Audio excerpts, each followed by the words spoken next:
The Royals capped a winning month of May with another winning trip, nailing down the second most road wins in the majors. Tonight, behind Felipe Paulino, they return to the K to face the struggling Oakland A's and look to match their road success.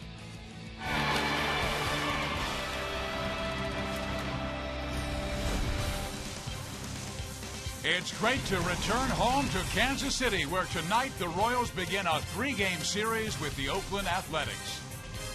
Hi, everybody. Steve Physiak, Rex Hudler with you. The Royals returned from a very good road trip that saw them knock off the Baltimore Orioles, who were leading the American League East. Then they took a series from the American League Central, leading Cleveland Indians. So pretty good on the road. They want to bring it home. When you're the youngest team in baseball, sometimes you're lacking a little confidence like they were earlier. But when you find yourself beating some teams like they've beaten, you got to do it all the way around. They got some good home runs that took some pressure off the pitching staff. Starting staff is starting to round out into form. And how about the bullpen? 1 ERA point lower this month than in April. They're starting to put it all together. Now Kansas City takes on the Oakland A's, losers of their last 8 games. KC wants to keep the A's quiet at the Cave tonight.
And by your Kansas City Chevy dealer, the official vehicle of the Kansas City Royals.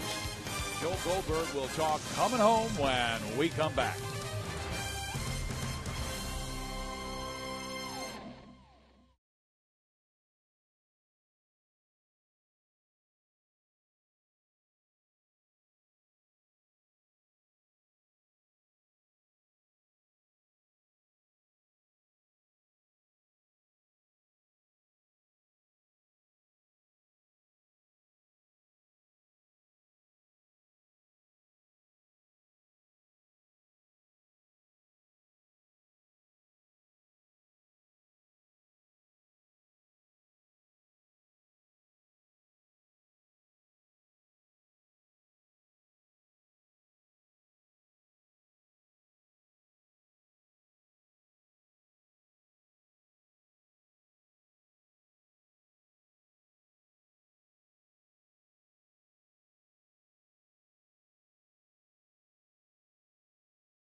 wins in baseball. But at home, it has been a different story. Joel Goldberg back here at Kauffman Stadium, where the Royals are ready to prove they can win. We got great fans here. They come support us every night, and we want to win for them. And we go out and we do everything we can to make that happen. Sometimes in this great game we play, doesn't. But I mean, got to take it for what it's worth. But would love to win at home. 5 wins at home, but the Royals playing with some confidence, looking for number 6. The first pitch is coming up next on Fox Sports Kansas City.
TV, internet, and home phone provider of the Kansas City Royals.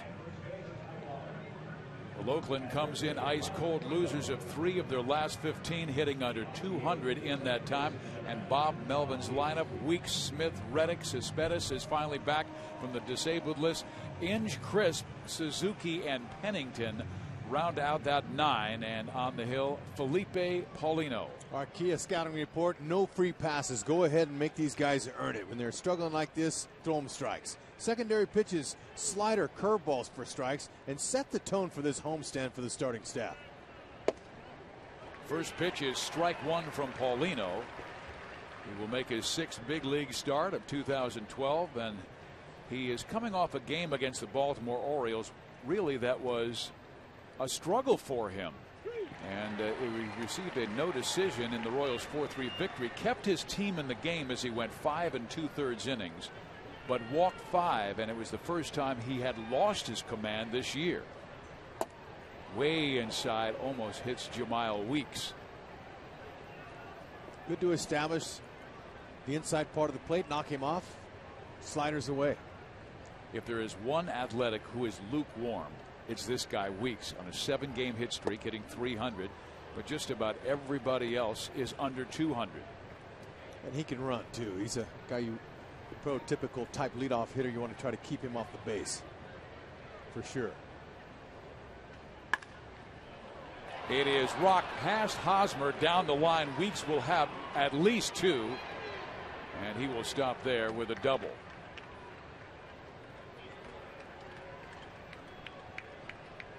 Our defense is brought to you by Ford as we go around the horn. All right, Gerard Dyson going to get the chance to patrol that center field out there. You know, and he's been batting down in the order a little bit. He's not leading off anymore, but he can really help his team by playing a solid center field. Okay, they're really counting on him to go get it in this spacious field at the K here. 410 straight away, 387 in the gaps. He's the guy that Paulino's counting on. Paulino's a fly ball pitcher. So that's why it's important that Dyson does his job. The batter is Seth Smith, and the ball is in the dirt. Weeks does not advance. Humberto Quintero is catching Felipe Paulino in this game. Royals coming back from an impressive road trip. They went 5-4, but more importantly, the cities they went to. They went 1-2 in New York, 2-1 in Baltimore and Cleveland. All three winning clubs. Pickoff play is on, and back barely in time is Weeks, and Escobar did not agree. He thought he got that tag in there. That's pretty good placement by Paulino. Pickoff plays, you want that ball by the back so you can put it on him. Ooh, Weeks just barely got his hand in there. Seth Smith, the DH, need to try to pull that ball over and move Weeks over if he can. Now, this team struggling offensively, just 2-12 with runners in scoring position this year. So they've had trouble getting the big hit.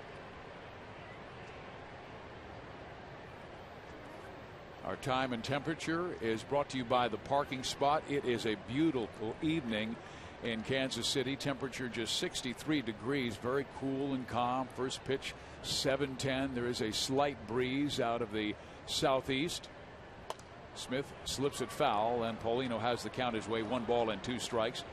Paulino is a strikeout pitcher, has 34 this year in just 31 innings.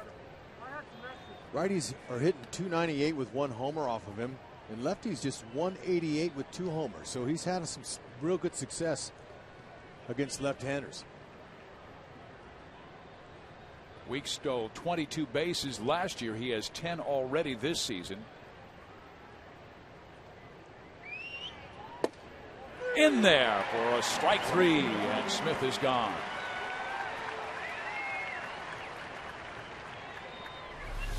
Hey, Paulino, he knows the importance of getting ahead early and finishing guys off. That little slider there that he uses is very effective. He uses it on inside part of the plate and also outside parts, and that's one of the reasons there that he's given up such a low batting average to lefties, is he's able to place that really well in there, along with coming inside with fastballs.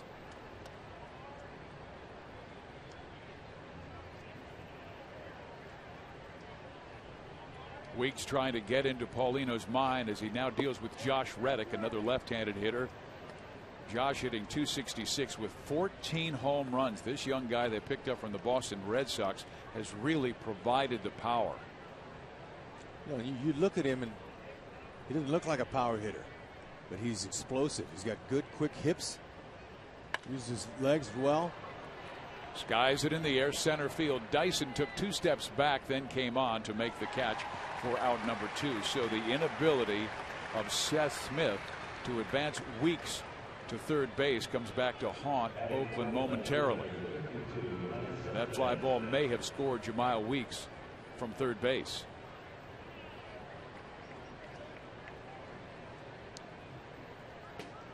We told you Kansas City 5-4 in the road trip to finish 15-13 in the month of May, the first winning May since the year 2000 when they went 14-12. That was after an awful April where the club won only 6 games and lost 15.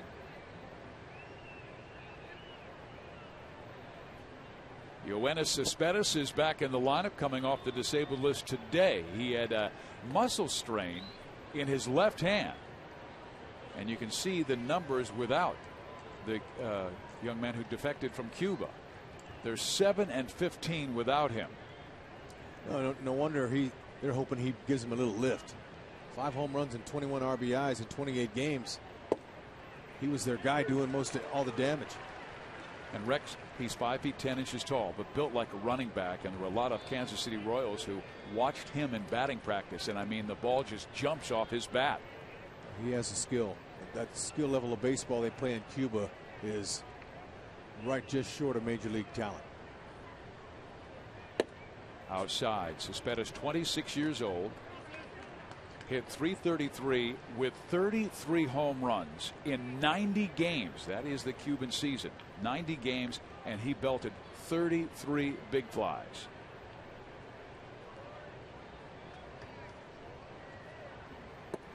Outside and low, and Paulino, it seems like, does not want a piece of Cespedes.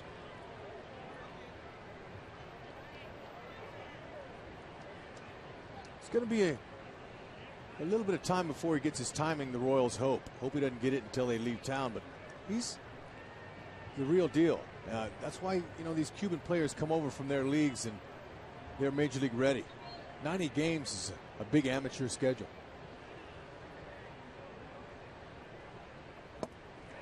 3-2. You know, Paulino not giving in to him, and you can tell Cespedes wants to start swinging that bat. He's anxious.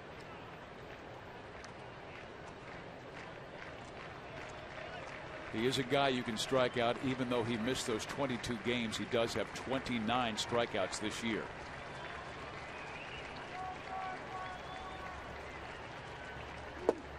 And he swings and misses. Paulino with a couple of strikeouts in the first inning. We'll head to the bottom of number 1.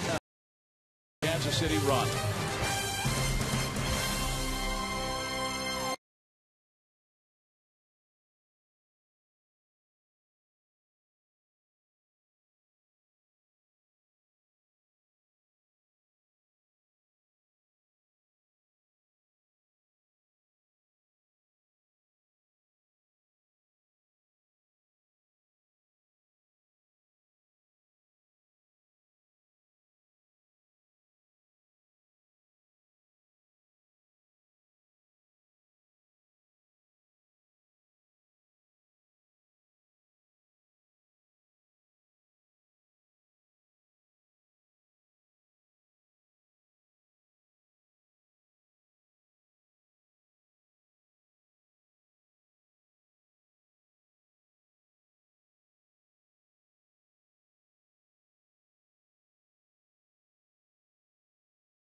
Five two-out runs, and he's hoping Gordon's return to the top of the order can start things. Betancourt coming off the DL today. Butler always hits Colon well. Moustakas, Francoeur, Hosmer, and the rest of the guys, Escobar, Dyson, and Quintero, round out that 9 to face Colon. Hey, Bartolo Colon. He's had a tough time here at the K. He's given up a few runs, and especially this past month, he's given up a lot of hits and a lot of runs. But you know, .516 average for number 3 hitters. That goes to for tonight. Billy Butler 4 for 10, 1 home run in that third spot. We'll see. Bartolo Colon's going to go at these guys with a hard sinking fastball. Mix in a few sliders and a few changeups, but not many. 90% hard sinkers with a good tailing action to the ball. Away from lefties, into the righties.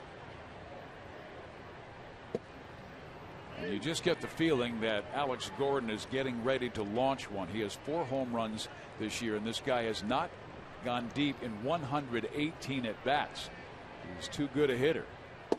Colon tries to feed him one inside, falls behind 3-1. Alex came in hitting .237 with 4 home runs and 20 RBIs, but the return to the top of the order, he even admitted he feels comfortable there.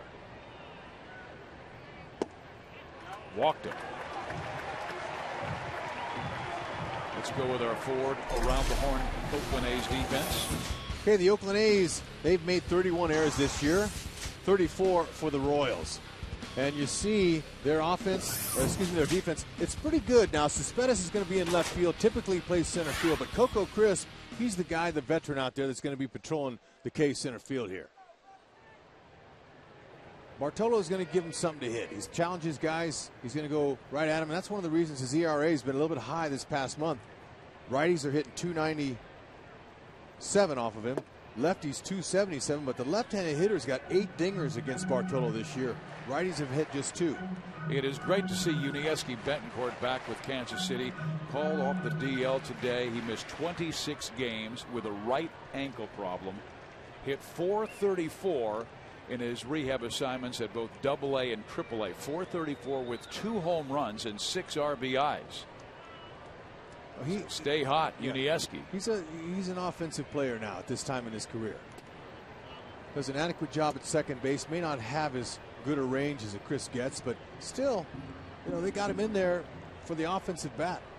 Rex, you and I saw a lot of Bartolo Colon, and he not only is quick to first base, he's very quick home, so he's going to be tough to steal on. What Bartolo does against righties is he starts that sinker, that running 2-seam fastball on the outer half of the plate. It comes back over the plate, so righties tend to give up on that pitch. Tries to backdoor it in there. Gordon led off with a walk.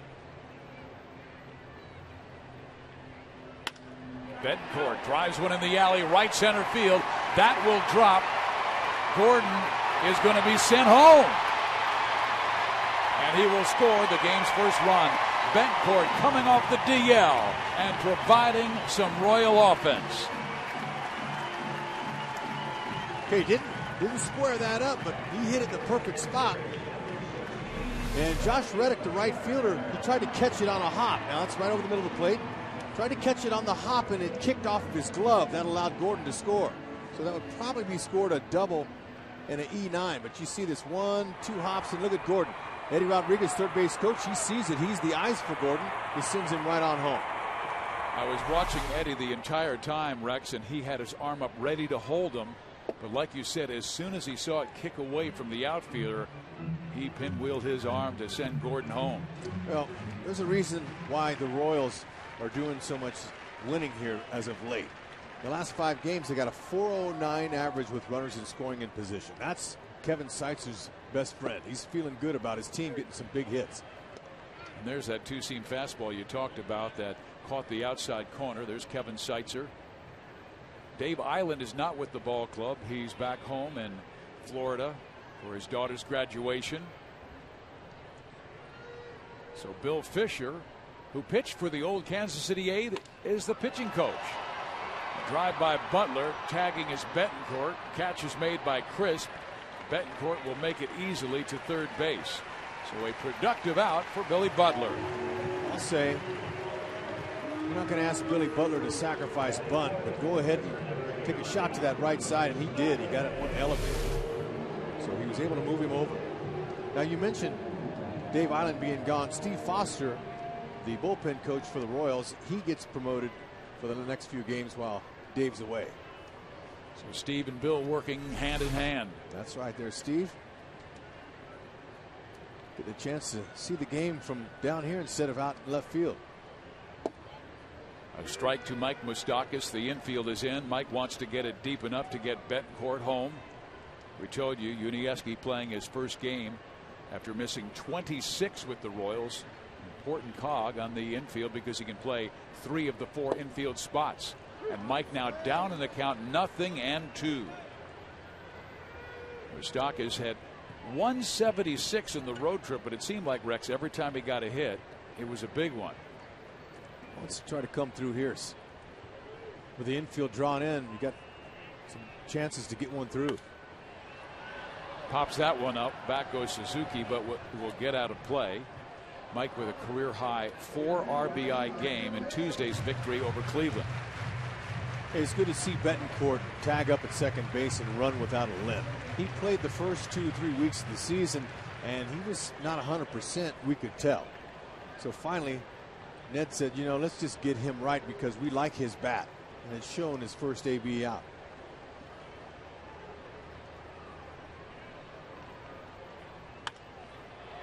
Good job by Moustakas as he drops it to left. That's a base hit. Betancourt will score. KC goes up 2-0. So maybe fortune's beginning to smile on the Royals at home. You know, he took a couple good pitches early and fell behind. But see, Bartolo Colon, he's going to throw right around that plate. He's not very wild, so he's going to give him something to hit. And might as well chip it in. Cespedes was playing too deep to be able to get that one. There was a time where Bartolo Colon was a big strikeout pitcher. That is not anymore. He has 41 in 68 innings this season. Here is Jeff Francoeur at an outstanding road trip, hitting .389 with 4 home runs. Okay, Billy Butler hitting that ball out there to move Betancourt over to third base. You can give him half of that run. Exactly.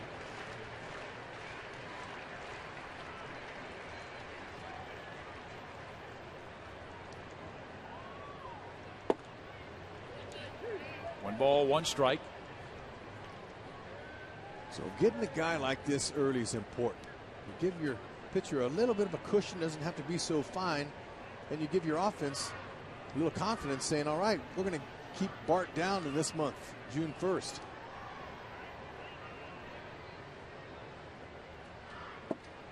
Francoeur takes low. It's 2-1. He's lost his last 3 out of 4 starts. And he just finds a little bit too much in the middle of the plate. That's been Bart's problem. And the fact that he's about 90% sinkers. He doesn't really throw his slider or use his changeup very much. And that was after an outstanding April where he had a 2.86 earned run average. Francoeur hits one well. Left center field. Banging up against the wall is the center fielder Coco Crisp as he makes an outstanding catch, and Crisp looks like he may have jammed his right shoulder, but what a play by Coco Crisp to rob Francoeur up 2 bases. Boy, Frenchie got that one good.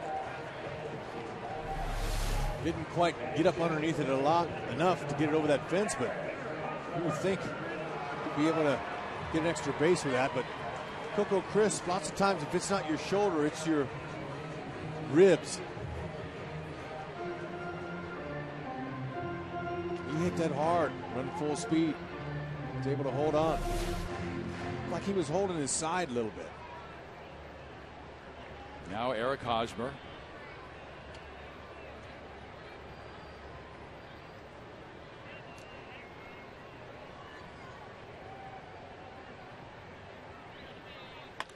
That's back up the middle, off of the glove of Bartolo Colon, and Hosmer will have himself an infield hit. Hey, Bartolo, he's a pretty good fielder. He just whiffed that one, and that'll keep this inning alive. Because that would have been a routine out. Weeks had that one to second base, but you know, that's good for Hosmer. How many of them balls has he hit hard early in the season, and now maybe starting to figure in and iron out a little bit? It sure is, because Rex, he hit .343 on the road trip, but he had at least 6 hits that if you added them all up, they may not leave the ballpark. And still, Hosmer was able to manufacture base hits. One included an 80-foot double that never made it to third base. It was a double because of his hustle. That one will be taken care of by Colon. And he throws out Escobar. The inning is over, but not before Kansas City scores 2 runs on 3 hits.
up to help you stop smoking now. The State of Missouri Tobacco Quit Line. Call 1-800-QUIT-NOW. What a great idea.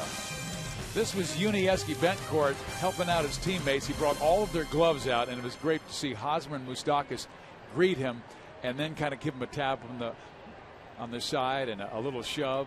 Way to go. Way to drive in that first run. Good to have him back with the big league club. Kaihue it will lead things up for the Oakland Athletics, facing Felipe Paulino.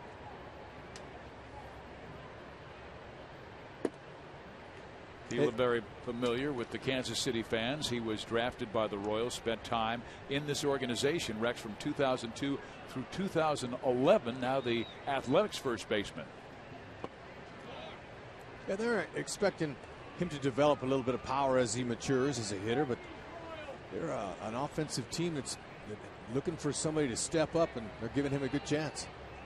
Oakland hitting just 185 their last 17 games and averaging just a miserable 2.2 runs per game. This one hit directly at Escobar. 1 out, and you can credit the defensive scouting on that. Eddie Rodriguez shifts those guys around and had to play perfectly. Yeah, they just had Betancourt in shallow right field, and Escobar was on the shortstop side, so they didn't have the triangle defense on the right side all the way on that one. That was good.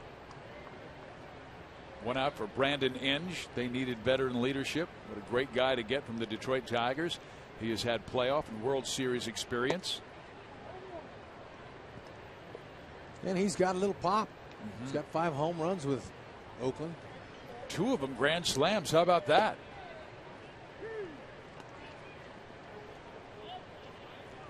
He hurt the Royals as a member of the Detroit Tigers the game that Justin Verlander pitched a gem against Danny Duffy. It was his home run that gave Detroit the lead for good. It was an opposite field shot here. Too short. Escobar has it. 2 outs.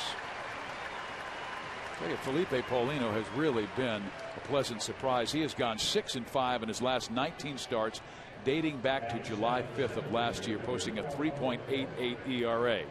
And in an offensive era, if he can do that, 3.8 ERA, he will help this ball club. The thing that's impressed Ned Yost the most is how he's been pounding the strike zone, getting ahead of guys. And also he mentions his tempo. His tempo has been good. He doesn't walk around the mound. He gets the ball and throws it. Keeps the defense alive. Now facing Coco Crisp, who's really been cool this year, 178 batting average. But Coco suffered an inner ear infection. He had some dizzy spells in the outfield. He was not seeing the ball very well. Consequently, 5 for 34 since coming off the DL when they sidelined him because of the inner ear infection. You wonder if crashing into that wall had any effect on his ribs that he was holding. He has always been a fearless competitor.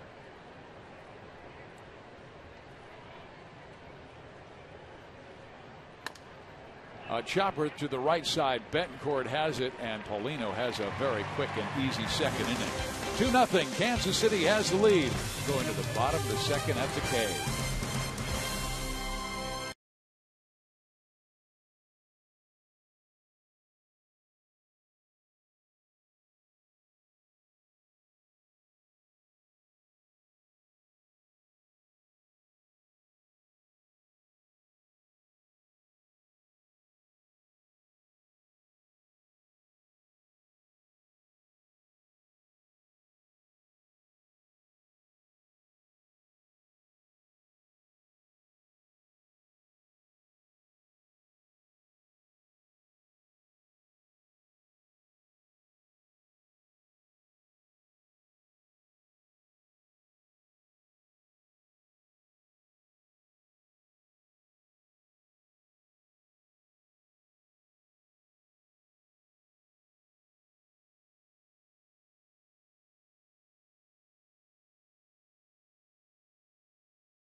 82-year-old mother, Voline Gilmore, to heart disease. Unfortunately, her mother's death could have been prevented, as are 80% of all cardiac events.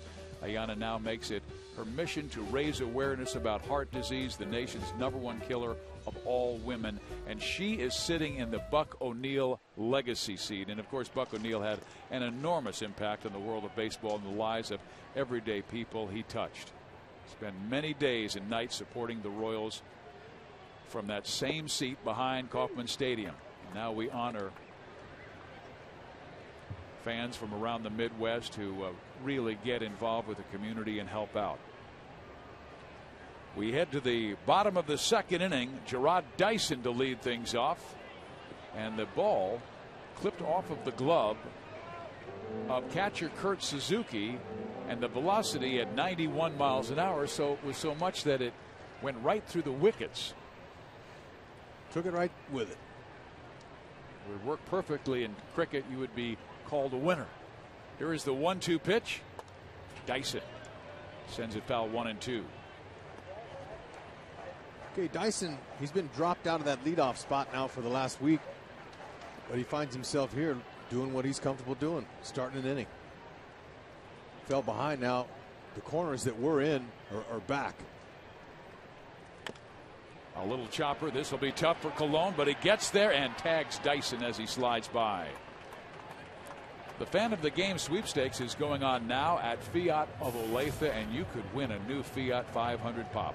Finalists for the grand prize drawing will be announced on Fox Sports Kansas City. In July, one fan will win the Fiat 500 Pop. Look for rules and enter now at Fiat of Olathe. Okay, now Bartolo Colon, he's not the most graceful off the mound. So before the game, they were talking about trying to get him off the mound and make him run. Okay, and he picks it there, and he comes over, and he's got him, but kind of walked back to the mound holding his hammy a little bit. So you keep an eye on that. Yeah, he's had a history of hamstring problems. Gerard Dyson and Escobar, some of those guys might want to go ahead and bunt on him and test him out a little bit. Or Colon maybe is a big guy, only 5'11", but 267 pounds. Yeah, so maybe they want to keep him in the game where they're hitting him. He is 39 years old. This is his 14th year in the big league, and believe me, he has had some outstanding seasons. 165 wins in his career. Twice in a season he has won 20. One was in a split campaign with the Cleveland Indians, then traded to Montreal, won 10 with the Tribe and 10 more with the then Montreal Expos, who moved on to Washington, became the Nationals. Bartolo Colon signed with the Angels and won the Cy Young in 2005, but at the end of that year in the playoffs, he got hurt, and he's not been the same since. That ball is ripped foul. Well, you know, Bartolo's had a long career. He's in his 14th season, and during that time, he's third all-time in Dominican-born leaders as far as the pitchers go. Juan Marichal tops with 243, Pedro Martinez, and then Bartolo with 161 wins coming into the season. That's pretty great company. It is. He's hit sharply. Weeks has it. Quintero is out. Number 2. Parents, sign your kids up for Slugger's Blue Crew by U.S. Toy to be a part of the fun all year long. Members receive a batting practice jersey, backpack, water bottle, ticket vouchers, front of the line access for every Sunday fun run, and much more. Membership is just $20. Join now at Royals.com/Blue Crew. Steve Physioc, Rex Hudler, Joel Goldberg with you at Kauffman Stadium, first of a 6-game homestand. The Royals host the Oakland Athletics for 3, then Minnesota for 3. Alex Gordon walked his first time and scored the team's first run when Betancourt doubled to right center.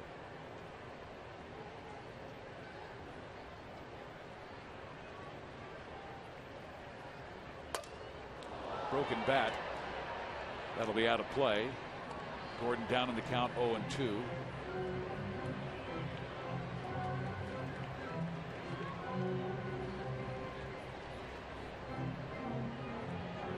Kansas City started this game with a record of 21-28 as we take a look at that swing by Alex. Super slow motion. He hits that off the end of the bat. And when that happens, you see the bat shatter.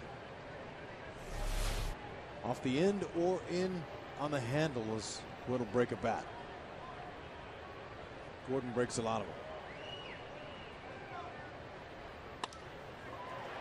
Gordon to left field. That's trouble for Cespedes, and it will go over his head. He took a poor route to the baseball, and Alex gets a 2-out double.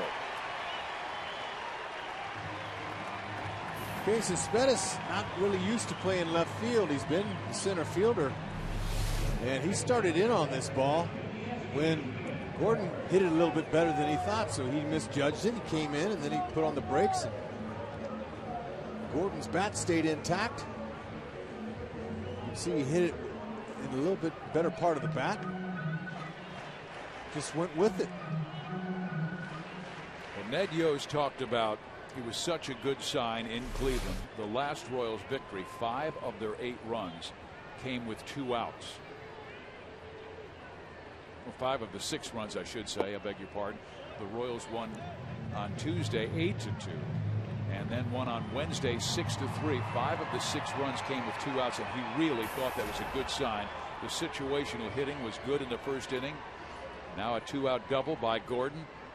Betancourt, the hitter. Towards left field. They will hang up for Cespedes, and he'll make the catch for the final out of the second inning. KC still holds a 2-0 lead heading to the third.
Sang the national anthem and will be singing at Shawnee Days tomorrow. Eddie Money is here, and you were telling me that you have actually been here at this stadium before. It's been a few years. I got to tell you, saw George Pratt play here, Cusenberry, man, Amos. I'm a big Royals fan. I mean, I was a big, I always loved the Royals. I played here back with Steve Miller. I played here another time with Fleetwood Mac back in the 80s. It was fantastic. But I love the new scoreboard, and the people have been so great to us. There's nothing like people from Kansas City. It's a sweetheart of a place to live, Well, we know that you'll be playing some of those great tunes tomorrow night over in Shawnee. You were telling me something that interested me. All of your years of singing music, and you said you actually had some nerves coming out there for the national anthem. Well, I tell you, if you think about the national anthem, it covers 3 octaves. If you started out too high, you're going to blow it. And if you started out too low, you sound like Jim Nabors. So you got to make sure Rockets Red Glare. The tough night is actually Rockets Red Glare because the GL holds back in your throat. Free is a round syllable, so it's easy to do. If you think about operas, all the operas are in Italian because they all have round vowels. but it was a great song, and the reception was amazing. And to see everybody in white and blue out here, this is really a great crowd and a great place to see a baseball game. Well, you sounded good, and from what I'm told, you had a chance to get in there and talk to the players. I've always noticed that musicians love to meet athletes. Athletes love to meet musicians. And Jeff Francoeur oftentimes comes out, his walk-up song is Take Me Home Tonight. Yeah, they had a couple of guys, some of the guys come up to shaking and stuff like that. And I was kidding around with the guys. I told them that I actually played baseball when I was a kid. I told them I could have pitched the majors, but my own went out in Little League. Great bunch of guys. You got a good team this year, and I think we got to win tonight. Well, we will certainly give you some of the credit if that happens. The team's starting to turn things around. Oh, yeah? Well, you guys had a pretty good road trip. I got to tell you, you're playing some tough teams too, man. You know, come on, this is George Brett country, man. This is a baseball town, man. Kansas City is a baseball town. Final thing for you, obviously very passionate about baseball. How much over the years have you had a chance with your music schedule to get out there and do the type of things that you did tonight and enjoy meeting some of these guys? Well, I'll tell you the truth, I used to have tickets on the third base side for the Oakland A's when I was coming up. And actually, when I was a kid, my father was an usher at Evans Field. I got to see Pee Wee Reese play and Jackie, Duke Schneider, and Roy Campanella, and, you know, I saw Sandy Koufax out in L.A. I've been, you know, if you cut me, man, my blue was, you know, my blood is blue, but it's blue from Dodger blue. But a lot of great Royal fans here. You cut them, they're going to be blue-blooded too. Well, Eddie Money getting a chance to see one of the best shortstops in baseball, Alcides Escobar, make the play. Great to hear about the history of the Brooklyn Dodgers and your love for baseball. I wish you the best of luck tomorrow night, and great having you back at Kauffman Stadium. Thank you so much. Somebody come down to Shawnee Days tomorrow night. I got 2 tickets, but come on, all you Royal fans, I'm taking everybody. There you go. 2 tickets to paradise. Guys, let's go back over to you in the booth. Real nice to have Eddie Money here. Oh, that was heck with baseball, Hud. I love the singing instructions that he was giving Joe Goldberg. It was awesome. It was. Yeah, he's a character and a fun guy and a great musician. Back to live action. We've got Felipe Paulino going to Cliff Pennington. We told you about the Athletics really struggling. And Suzuki and Pennington have been in the middle. I mean, Oakland is dead last in the major leagues in batting at .210. They have only scored 164 runs in 51 games. Well, seeing this team early when the Royals were on their road trip, they didn't look real strong to me then. Gordon will take care of Pennington. And how bad has it been, Rex? I mean, look at this. Josh Reddick is 39th in the American League, and he leads the team in hitting at .266, and they've got guys barely in the top 100. Those are their only 4 players qualifying for the AL batting title, and I told you only 164 runs in 51 games. That's the fewest by an A's team since 1968, their last year in Kansas City. Well, don't blame that guy. He's a wealth of knowledge, and the hitting coach job is the hardest and most toughest job in baseball. When the team struggles, the hitting coach gets the blame. When they do well, the players get the credit. So it's really a thankless job. But Chili's a brilliant hitter in his day, and he was bragging with me before the game about how he used to launch the ball into the Kauffman fountains here when he played here. Talked about how he's trying to get these guys to understand the art of hitting. And lots of times when players, after their at-bats, they run down and they see the video machine and they watch their swing and they try to study their swing, when really he's saying they should stay up there and watch the rest of the game from the dugout and watch how the pitchers are pitching to the other hitters. Yeah, they're just not in the game. They're worried too much about being perfect with their swing, their hands, when really it's all about a cat and mouse game. The pitcher's trying to get you off balance, and Chili's trying to get these guys to understand the art of hitting. It's not about how perfect your swing is. It's about certain counts early in games. Paulino knocks it down. It's right in front of you, Felipe. And he's got no chance to get Weeks. So a 2-out base hit by Jemile Weeks. But, you know, it's interesting talking with Chili about playing here and how much fun he had. But Paulino typically is pretty good at this, but that was a reaction play. Now, I don't know if Betancourt would have gotten to that, but Weeks can fly.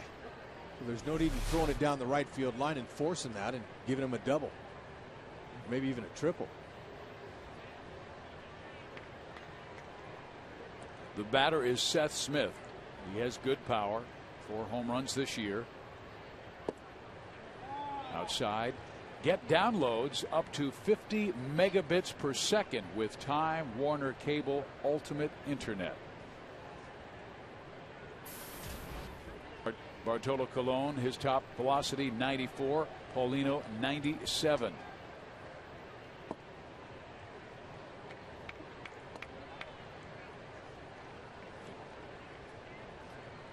But when you consider this offense for Oakland, it's not like they're as young as Kansas City. I mean, Weeks, yes, is 25, but Coco Crisp is 32. Seth Smith is 29. Johnny Gomes is 31. Even Cespedes is 26.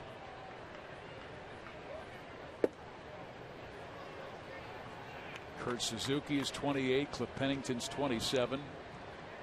Young, but certainly not as young as Hosmer, 22. Escobar, 25. Moustakas 23. And that doesn't even take into consideration the Salvi Perez's and Johnny Giovatellas, Lorenzo Cain's. We're not playing in this game either because of injury or just on the bench tonight. Oakland came in at 23-29, a better record than Kansas City, but they've lost 8 in a row and 3-12 since May 15th. They have been shutout wrecks 5 times since May 15th. There's Bob Melvin, their skipper. He's also managed Seattle and Arizona in his past. Well, there's nobody in the league going to be sending Melvin any sympathy cards because this game you're trying to beat your opponent. But talking with Chili Davis, he talked about the fact that they're going to have to start playing a little more small ball, moving some runners. They have a good speed team. As far as stolen bases go, they've ripped off 43 bags this year, second in stolen bases. So they have a speed type team. They've been counting on some power with Cespedes out. Now they got him back. But in the meantime, to keep your team and support the pitching staff, you got to find a way to score runs. Sometimes get him on, get him over, get him in. Now this guy's been carrying the load. Reddick stepping in here. You mentioned 14 home runs. That's a lot for him. But he feels the pressure to carry the load here. And Paulino wants to wrap things up right here. Weeks reached on an infield hit. Then he walks Smith on a 3-1 count, and he's missing badly with that slider down and in to the left-handed batters. He's not been able to get them to chase that pitch. His best pitch is his fastball. He's going, 94, 96 miles an hour. He wants to stay with that pitch and keep it down and take his chances.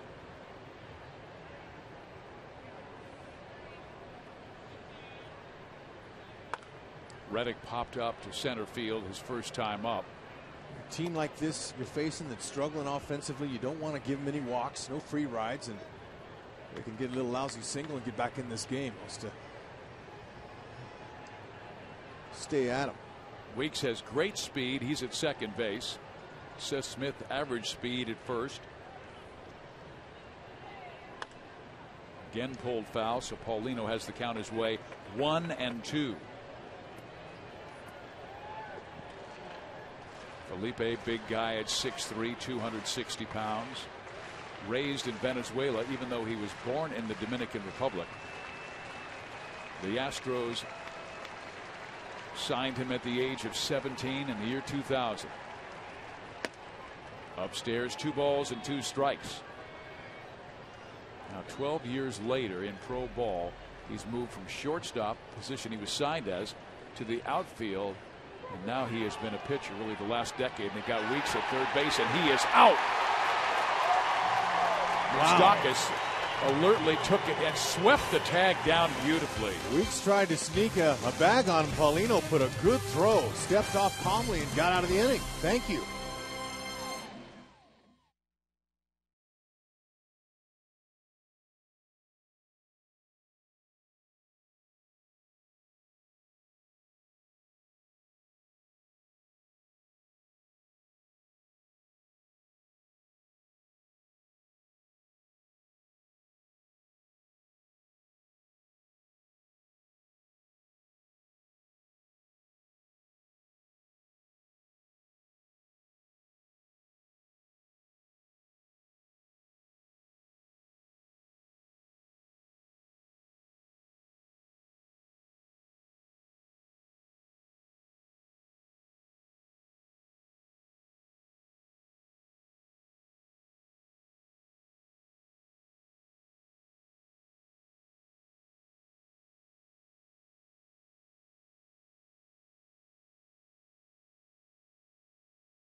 did him a favor, the Royals here. They got their best hitter up, and he takes off, tries to steal third base. Paulino alertly steps in through it to Moose and ends the inning.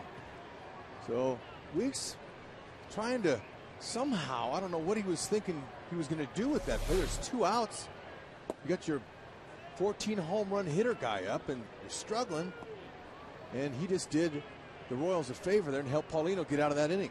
Do you think Bob Melvin might have a visit with him when he comes back in from the outfield? Well, he's playing second. He'll just only have to run in second base. Second, but I'm going to think he'll probably say something after the game. He might mention something, but he's got less than a year in the big leagues. He's a young player, but for some reason he thought he could rip off Paulino there. But even if he gets to third base, it still takes a hit to get him in. So not a very smart play.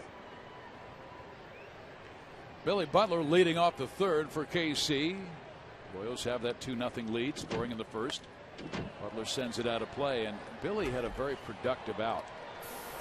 And it was after Gordon walked, Betancourt then doubled in Alex, but Butler did something that the Royals have been trying to do. Get productive outs, move runners, and he hit a fly ball deep enough to center field that sent Betancourt to third, and then he scored on Mike Moustakas' soft base hit to left. Okay.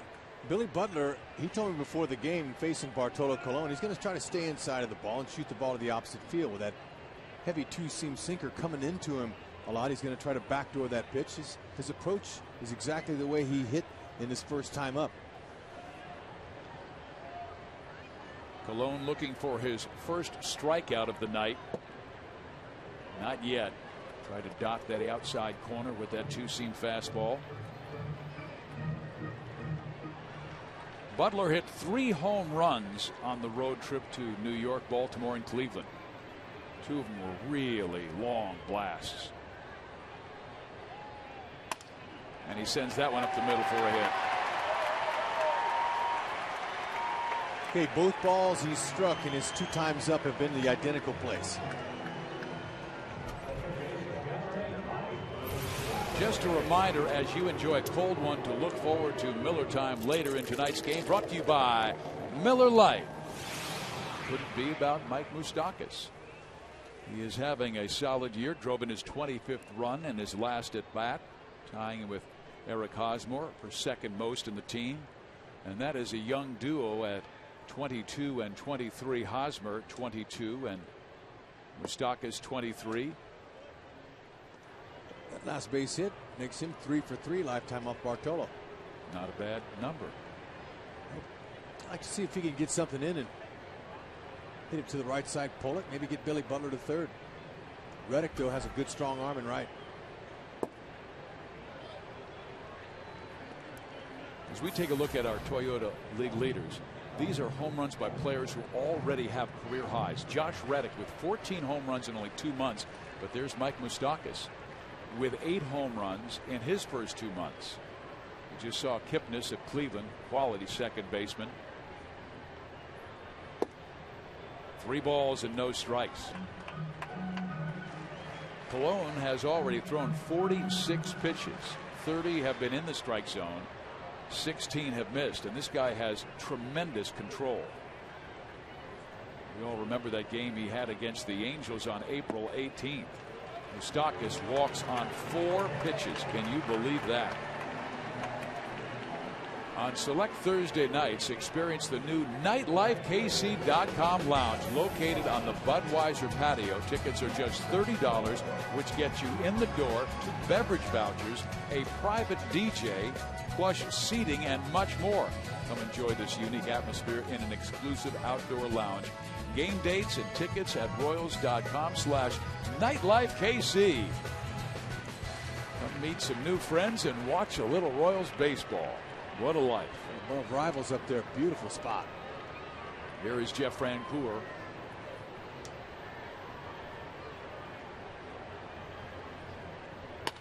That ball ripped to left field. Cespedes comes on. It's a base hit. Coming around, they will hold Billy Butler at third base, and KC has loaded the bases against Colon with nobody out. It's twice now that Frenchie has squared him up. Good job by Andy Rodriguez. He doesn't need to push the envelope and try to score Billy Butler. Good head position there. Stayed down on it. Kept his bat intact. Got Hosmer coming up. Nobody out. You have Oakland on the ropes here, and this is a team that doesn't score many runs. A big hit could be key to put this team away early. I told you they've only been averaging 2.2 runs per game in the last 2.5 weeks.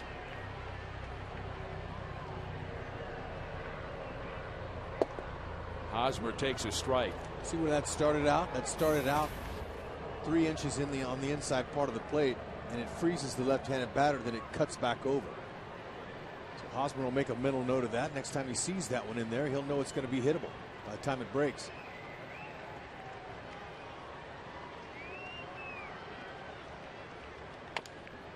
A little roller that Colon will field and get the force at home plate.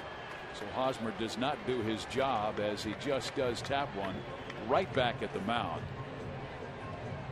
So 1 out. Okay, Bartolo's not going to come inside on him, and that ball Hosmer tried to pull. And when you do that, that's what you do. You top it. Don't want to let Bartolo off the hook here. No.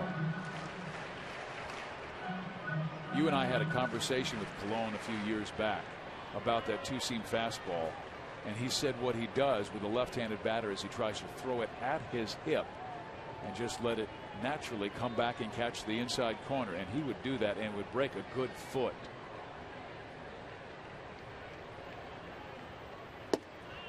Strike one. Escobar grounded out to the pitcher his first time up.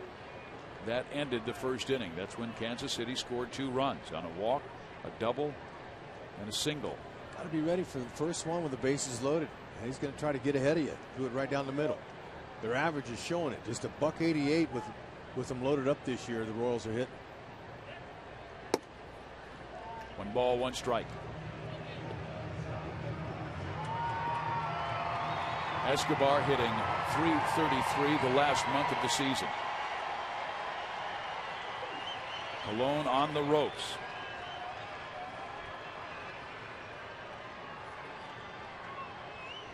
Can Kansas City cut that rope? 2-1. In his last start, Bartolo was the losing pitcher in the A's 9-2 loss to New York last Saturday in Oakland. He allowed a solo home run to Robinson Cano in the second inning, an RBI single to Derek Jeter in the third, and a home run to Teixeira in the fourth. He has not pitched that well in the month of May with an ERA near 8.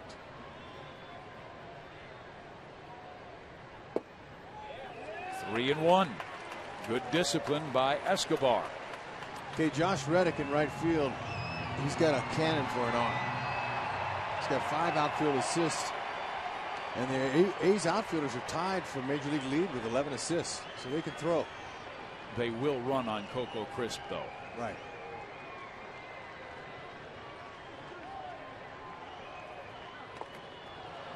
You knew he was going to be aggressive because you knew Colon was going to come in with something hard. Got to be ready. Threw that fastball, and Escobar just did foul it off. Colon still does not have a strikeout in this game. Yeah, his velocity is nothing like it used to be. He's topped out maybe about 92. He's better 88 to 90. That's a little bit more movement. You can see they're playing Escobar. They're shading him to the opposite field. Bases are loaded for Kansas City. 1 out. Sacrifice fly, anything to get a run home. That's up the middle, gloved by Pennington, and they get the double play. Huge pick-me-up for Bartolo Colon and the Oakland A's. Royals load the with nobody out and do not score.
when the Royals take on the Oakland A's.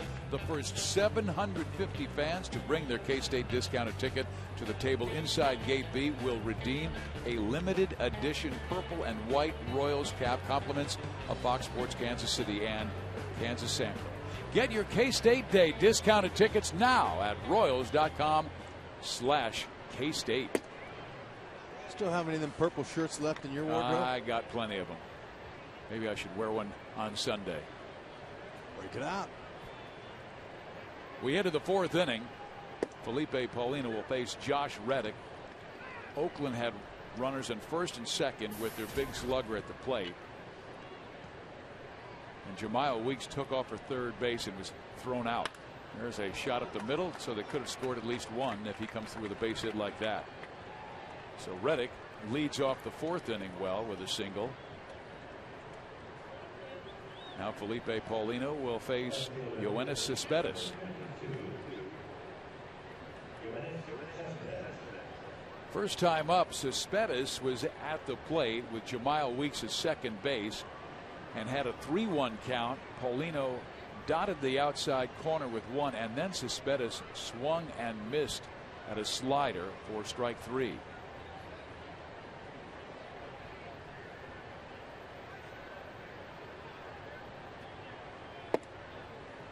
Fastball, ball one.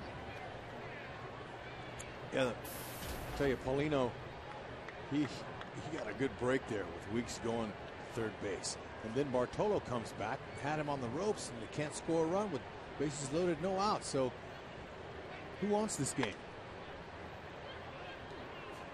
You know the Royals do, having had their struggles here at the K. Hard for them to figure out why. 5-17. There was one long stretch when they had a 12-game losing streak, and it really started in Oakland, California. The Royals lost the final game of that series, and in terrible fashion, because they had the lead by 1 run in extra innings, and it was one of 2 blown saves by Jonathan Broxton. They get the force at second base as Reddick slides in hard. They have no chance to get Cespedes. Time for our AT&T trivia question. Who has played in the most games for the A's after playing for the Royals? We'll give you the answer later in the ball game. I know Joe Goldberg was talking about players who had played both for Kansas City and Oakland in the pregame show. We'll find out if that was a hint. There's a guy here, but he hasn't got that much time in the big leagues. Kayahue. Big guy at 6'4", 235. First home run, and as a big leaguer, came with Kansas City. Knocked it off. Gavin Floyd, a pretty good right-hander. Kayahue, born in Honolulu. Cespedes has 4 stolen bases before he got hurt.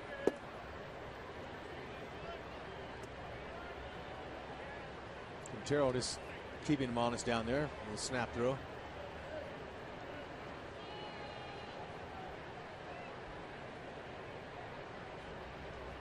Paulino's been getting his share of ground outs in this one. He's a fly ball pitcher. Oh, wow. Oh, man. Got him easily, Hud. Thank you, Paulino. Being alive out 2 there. pickoffs. Hey, look, now Weeks walked into that, but Paulino still had to step off the mound and throw a good ball to Moustakas in the last inning to get him out. And here, Cespedes, he's out by a mile. Eric is trying to find him with his glove. Like, would your leg eventually get here? Yeah, you're down 2 runs. They're making some real blunders on the bases.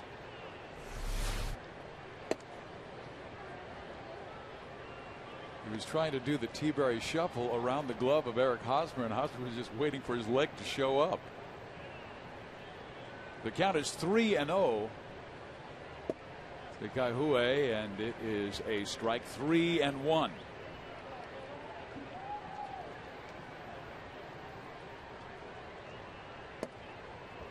That's ball 4. So that pickoff really looks nice right now, because they would have had runners on first and second with only 1 out. Now they have a man at first base for Brandon Inge with 2 out. second walk by Felipe Paulino. And before his last start at Baltimore, Paulino had not walked more than 2 in any start this year. Inge grounded out short his first time up. Ball 1.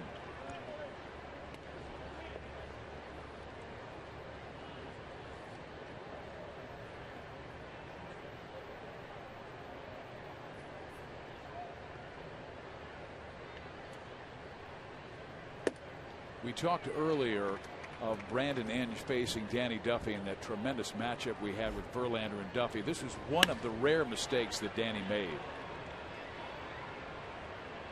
But that was one of the rare bright spots that Inge gave Detroit offensively, and they cut him. He was signed by Oakland. Quality guy, great veteran leadership. Now Paulino struggling to find that strike zone, and he has fallen behind a good power hitter in Brandon Inge. 3 balls and no strikes. Paulino has been getting the ball up in this inning, and that's dangerous because Inge is a high fastball hitter. You just saw that in the high fastball he struck off Danny Duffy. Well, when Paulino starts going wrong, his balance over the rubber, when he separates the ball from the glove, sometimes gets off. You want that balance right as soon as you're up, straight up, to separate, and not when you're coming down. But he's losing it now. He's got 2 outs, and he looks like he's trying to guide the ball as well, so his mechanics are a little bit off. Okay, let's watch the separation here. Okay, he's up over the mound. He's leaning forward. He's leaning this way with his hips, and therefore it's getting out front, and he's leaving the ball high. Arm might be dragging just a little. Okay, he's separating when he's already moving forward. So his momentum, his weight is coming forward, and his arm is dragging. So Stephen Foster comes out for his first discussion on the mound since coming in from the bullpen. Dave Island had great success after he would come out to the mound. Let's see how Coach Foster does. Sometimes it's just to refocus. Back up on that bounce and get your bounce together and throw it downhill and attack the strike zone. He's got good velocity. Here is Coco Crisp, just 5 for 35 since coming off the disabled list. We told you with that inner ear infection. Strike 1. Good fastball right at the knees to Coco Crisp.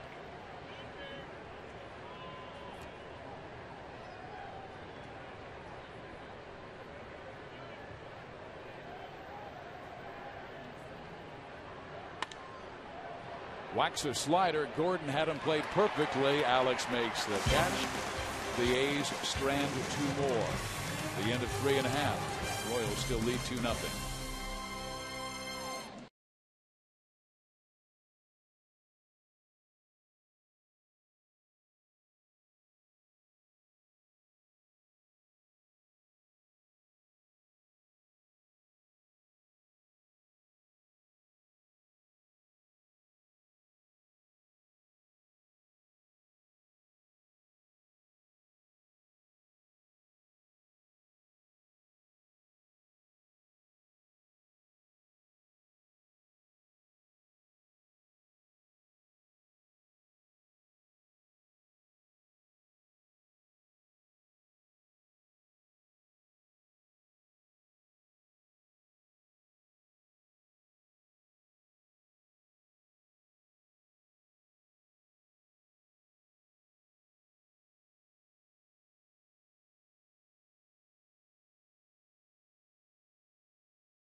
AT&T, the world's largest 4G network. AT&T, rethink possible. Steve Physioc, Rex Hudler, Joel Goldberg at Kauffman Stadium in Kansas City, the first of a 6-game homestand. Fans, get your tickets and come out see the team that played so well in the month of May. 15 wins, 13 losses. First winning May in 12 years. There's Gerard Dyson. Okay, this is Dyson's second time up, and both times he's been leading off, and he's fallen behind 0-2 in both at bats. Bartolo's coming right after him. Now he's got to hit behind again. A chopper to second base. Jamal Weeks has it and throws him out. Time for our Sprint text question. You call it. What is the average that will rise the most in June? The batting average that will rise the most in the month of June. Text 432-432 and enter the keyword Royals. Will it be Gordon, who's right now at 237, Butler at 289, Moose at 272, Hosmer at 204? I think Hosmer's going to rise the most. Oh, come on. He's got the lowest BA there. He's got to rise it. That's a no-brainer. He was at that below that Mendoza line for a while.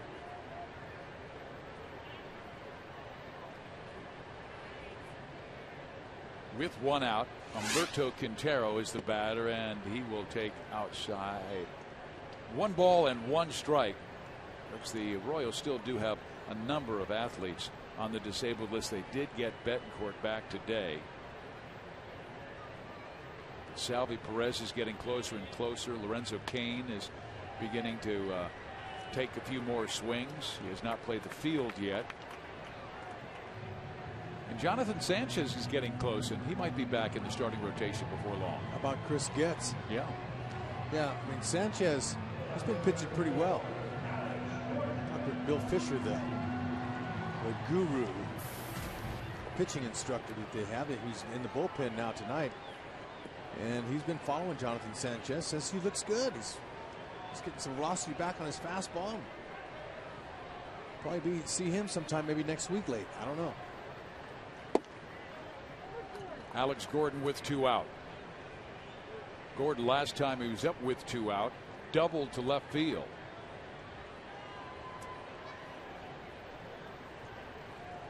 He was left stranded when Betancourt flied out, and that ball was sent foul left side, strike 2. So Alex has been on base twice, once with a walk. He came around to score in Betancourt's double. Moustakas knocked in Unieski.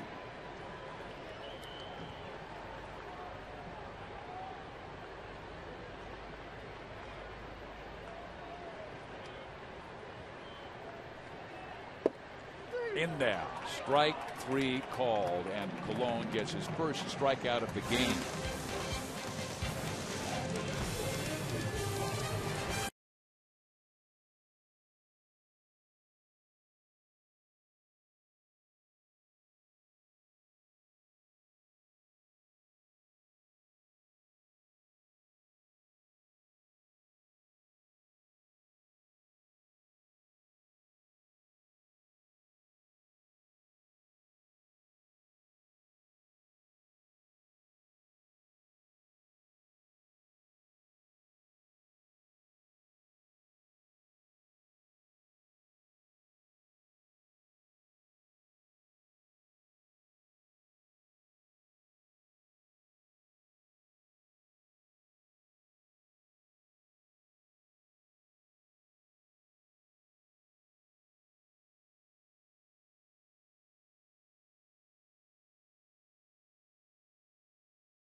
the history of the Kansas City A's. The first 20,000 fans will receive a vintage 1960 KC cap courtesy of Taco Bell. There will be appearances by KCA's alumni, and a Charlie O lookalike mule will be greeting fans in the outfield experience. Gates open at 11:30 in the morning. Go to Royals.com or call 1-800-6-ROYALS for tickets. Felipe Paulino has kept the Athletics quiet so far, but he did labor with his command in the fourth inning. Walking 2 batters, he's now walked 3 in the game in the first 4 innings. Will face the bottom of the order, Kurt Suzuki, Cliff Pennington, and then the top of the order, Jamiel Weeks. Suzuki was out on a ground ball, hit sharply to short. He has been snake bit this year, hitting only .208 coming into this game. Now .206 because of the 0 for 1. But you can see that heavy wrap on his left hand. He was hit in the hand twice, Rex, by Boston's Clay Buchholz, and then the very next night by Daniel Bard, who throws about 100 miles an hour. And about a week later, he was hit on the backswing of an opposing ball player whose bat hit the same spot. And there's another wicked rocket, but right at Escobar, and Suzuki is 0 for 2. Let's answer our AT&T trivia question.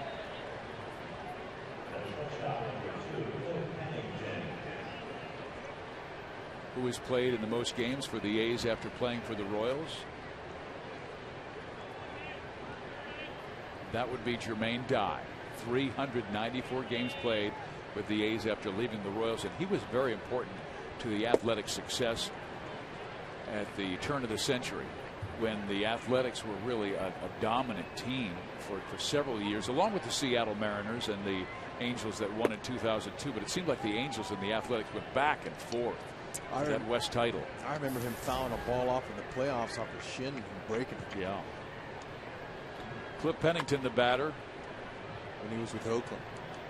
But what a powerful arm, 6'5", a guy who just would rip line drive from foul line to foul line. It's quite a force. Played right field here with the Royals, and later with the A's. And how about that Paulino two-seamer? That had some great run to it. That's what you want to do. Go ahead and power down that pitch. That's the one he needs to stay with and go at it, make these guys hit it. It's not a very strong hitting team we've been talking about the whole game. Go ahead and give him that good little two-seamer. Third strikeout for Paulino tonight. Now he faces Jamiel Weeks, who has an 8-game hit streak going, and he has 2 hits tonight with a double and single. But he made a poor decision back in the 3rd inning with runners at first and second base, and their number 3 hitter at the plate, who has the most home runs on the team. He tried to steal third. Paulino just stepped off and threw him out. That's a young mistake. And you know, when you're losing 8 games in a row coming in, that doesn't make the manager happy at all. So hoping he can help out some way, get on base. Not this time. Great comeback inning for Paulino after he was a bit wild in the 4th. He strikes out 2 of the 3 batters he faces in the 5th.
faced the Royals many, many times over the years, as Yuniesky Betancourt is going to send that pop-up to Jamal Weeks for the first out.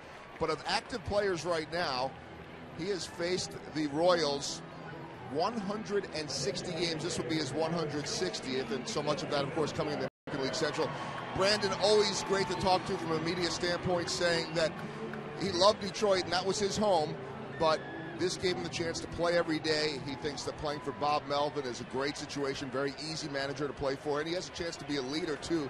The one thing he's struggling with, guys, those new white shoes. He used to always wear the pants up. He says he can't get used to the white shoes for the first time in his career, he's going to wear those pants down. Keeps looking down. White shoes. Does look a little different seeing him in gray, green, yellow, and white shoes. One of the great guys in the game. Well, the white shoes were brought on by Charlie Finley back in the 1960s with the old Kansas City A's. And when it happened, Kelly green and gold, everybody said, oh my gosh, what's going on? And then, of course, Joe Namath started wearing the white shoes. Well, Charlie O was a big Notre Dame fan. So he liked the green and gold. Here is Billy Butler. He's flied to deep center, and he's also singled up the middle. Colon has retired 6 straight since the single by Francoeur loaded the bases with nobody out. Royals had Colon on the ropes in that inning. Bases loaded, nobody out, but Hosmer with a little tapper right back to the mound, and Colon came to the plate for the first out. And then Escobar hit the ball sharply, but right at the shortstop, and Pennington turned a 6-4-3 double play to end the third.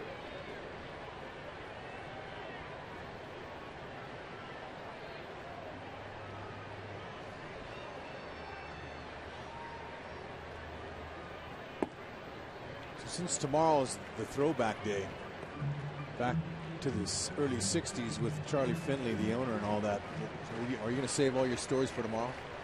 Well, the one that you like so well. You'll save that one well.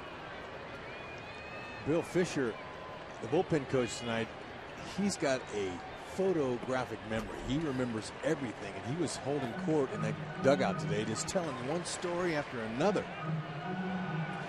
Well, as a little kid growing up in Kansas City, I just think it was so cool. And we had a chance to watch Bill Fisher pitch for the old Kansas City A's. There he is. 82 years young in another month. What is he, 65 years in the game? Long time. Butler swings and misses. That's 7 straight by Bartolo Colon. Bill Fisher's old school, and I said, hey, Bill, can we give you a little shout out? He goes, no, don't show me. I don't want to be on TV. I said, okay, good. We'll show you. And his lovely wife, Valeria's watching in Iowa. So, Valeria, your husband, boy, he's got some kind of great stories. He's outstanding. So you're going to break out your old Kansas City A's stories tomorrow? Oh, absolutely. He was entertaining me. Hey guys, Bill Fisher will be joining Monty and I tomorrow on Hy-Vee Royals Live, and that'll be awesome. Yeah, I don't know. I mean, we might need all 30 minutes. You won't have enough time. And I tell you, you're going to want to hear him. They're great. He tells great stories. The best. He's as good as anyone. And I was thinking about it. We'd have to get out the math and the bios, but I bet there are not 3 pitchers in that bullpen that would equal his age. I say that with all the respect. No, with all the respect. Think about all the experience this man has, and a very young Royals bullpen. I mean, all these guys that are in their early to mid-20s, and imagine what they're all learning from him and all the stories that he's passing on from well before they were born. I mean, what could he be saying to Tim Collins right now? Well, a lot. All it takes is for one of those guys to ask him a couple questions. You can learn so much from him. Now, he told me his big job is to answer that phone, so he said he hopes not to mess anything up out there in that bullpen. And Dayton Moore was saying that he told Bill this morning when they asked for Holland, it really means Broxton, and he was trying to mess with him and say when he asked for this guy, it's that guy, and that guy, it's this guy. He's telling him you really need to be on your game. He told me when he sits down for a long period of time, he gets stiff, so he's out walking around getting a little exercise. I said, Bill, you're not the only one. We all get a little stiff.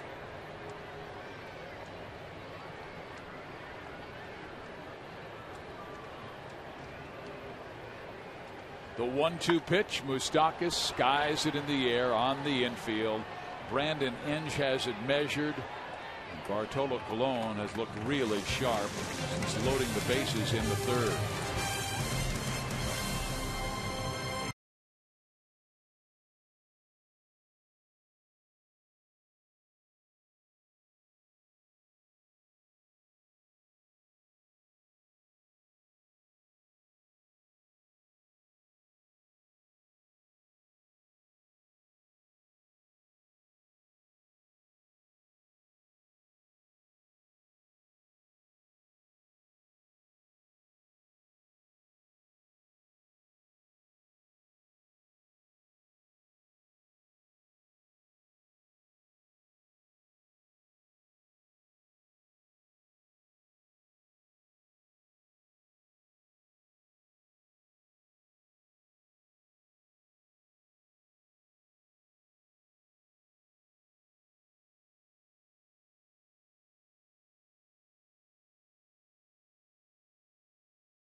An off day. They are 0-7 after an off day this year. Steve Physiak along with Rex Hudler, but he was a little wild back in the fourth inning and then sharpened his command in that fifth. Well, you know, he's facing a team that's struggling offensively. He knows that, but he's also going to need a little bit more run support to get through this, but continue to go. He's been impressive in his outings this year. Now that was his 84th pitch thrown. Okay, he's always been a high pitch count guy, you know, middle of the game. But he also has given his team 6+ innings in all of his starts. So he's been reliable. With the exception of that last and also the Chicago White Sox game where they had some bad weather in the contest and he lost it 5-0. That was the Gavin Floyd game that was really spectacular. But working into the sixth every single start. The longest he's gone this year was 7 innings against Baltimore.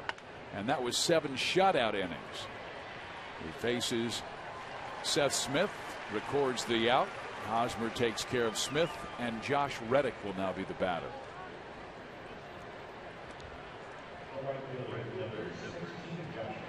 Rex, we talked about the fact that the Royals are 0-7 playing after an off day. They're also 4-13 on the first games of series this year. Well, that's going to change here in this game one, and they can't tell you why. But they have been finishing the series strong, at least on the road.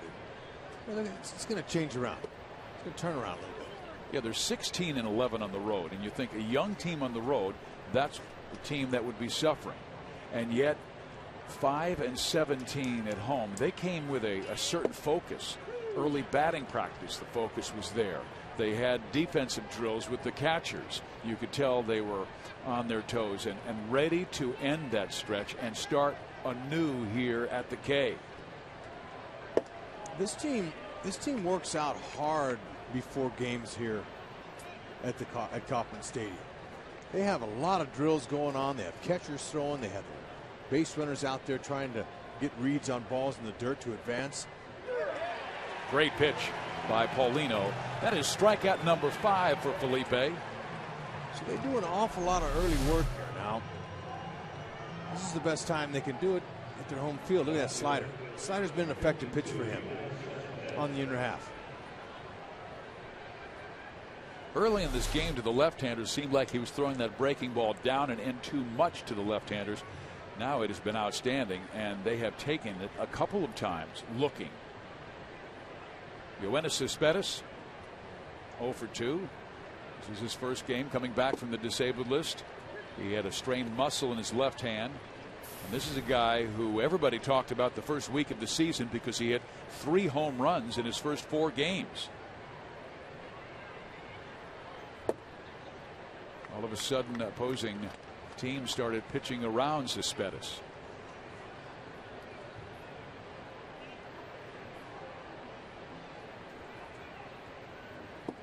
He's only hit 2 since that first week of the season, and how about that breaking ball that dotted the outside corner?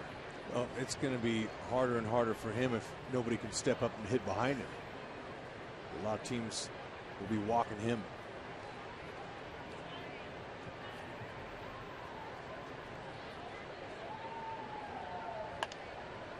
Jammed him. Hosmer has it. Paulino covers, and they have Cespedes. Back-to-back 1-2-3 innings by Felipe Paulino.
Over Bartolo Colon and the Oakland Athletics. This is game 1 of a 3-game series, and there is that good 2-seam fastball that snapped on the outside corner.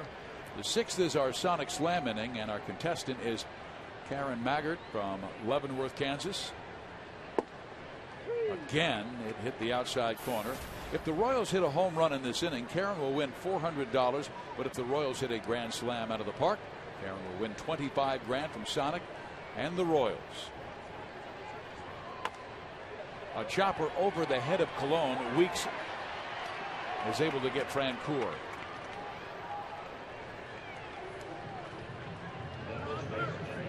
The fan vote to pick the starters for this year's All-Star game, and Kansas City has started.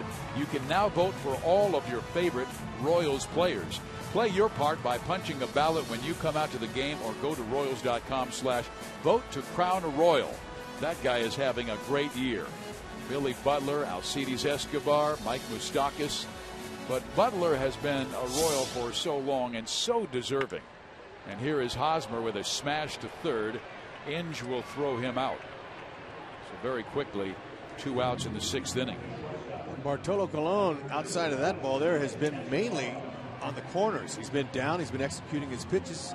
And that is what he hadn't done in the month of May, where he lost 3 of his last 4 starts. He's finding too much in the middle. They were raking him. He's retired 10 in a row since the Royals had him on the ropes with the bases loaded, nobody out, and did not score in that 3rd inning. Paulino has matched him. KC needs some more runs. Yeah, you hope that doesn't come back and haunt the Royals. Well, you've got to admit, though, Oakland has had their opportunities against Paulino. Jemile Weeks led the game off with a double. They couldn't advance him past second base. Then they had runners on first and second in the 3rd inning, and Weeks was thrown out at third with the number 3 hitter at the plate. That was not a wise move. They also had runners on a man at first base with one out who was picked off. And then Paulino followed that pickoff with a pair of walks before getting Coco Crisp on a lineout. So both of these teams have squandered their opportunities, as you see Nick Kenny, Royals head athletic trainer, talking with Humberto Quintero and also Felipe Paulino.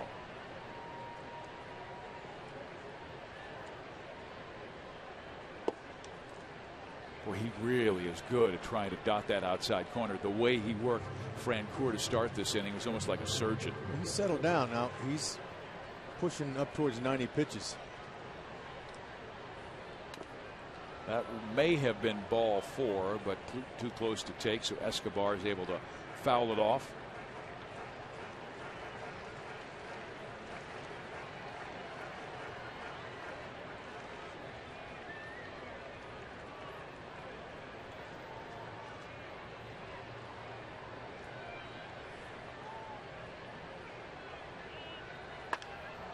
Back up the middle. That's a base hit past Pennington. So Escobar reaches with one out. 2 outs, excuse me, for Gerard Dyson. All right, give somebody a chance to get something going here.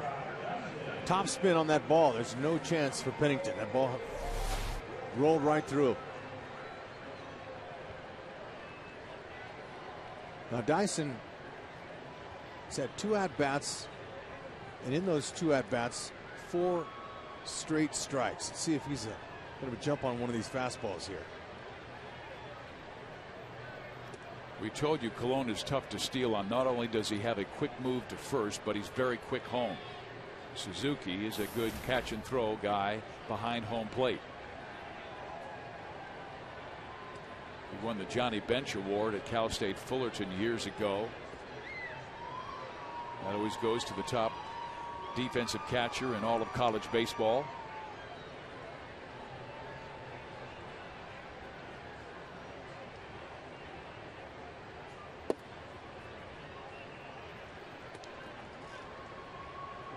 Dyson, 27 years of age, from Macomb, Mississippi.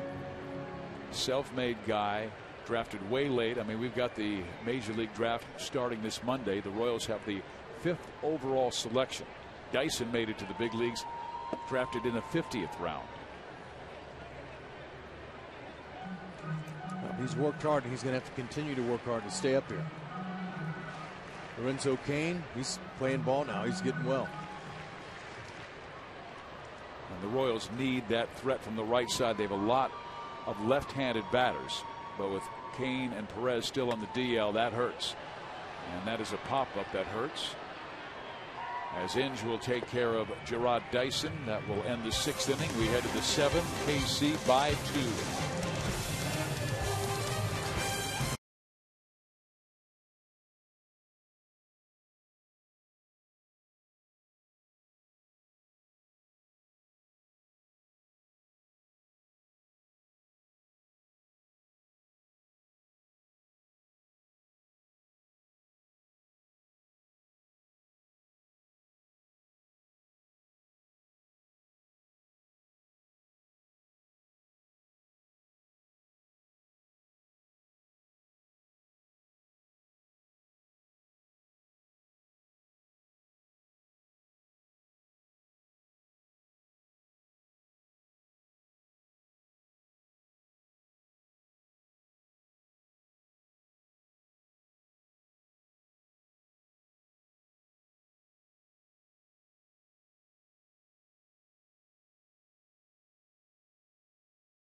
23 locations and coming soon to Brookside. Visit us at PaneraKansas.com. And by AT Uverse, the new wireless receiver from AT Uverse. Visit att.com/freeyourtv. Rethink possible. Steve Physiak, Rex Hudler, Joe Goldberg with you. Nick Kenny talking with Humberto Quintero and also Felipe Paulino. Paulino only threw 93 pitches in 6 innings, but Rex, he is coming out of the game, and Ned Yost calling on Kelvin Herrera as they make their Chevy call to the bullpen. Well, it's, go ahead and save him as much as you can because the back end of the bullpen's well rested. They had an off day and they're very strong. So Herrera's going to come in and use that blazing fastball, change up, occasional sliders.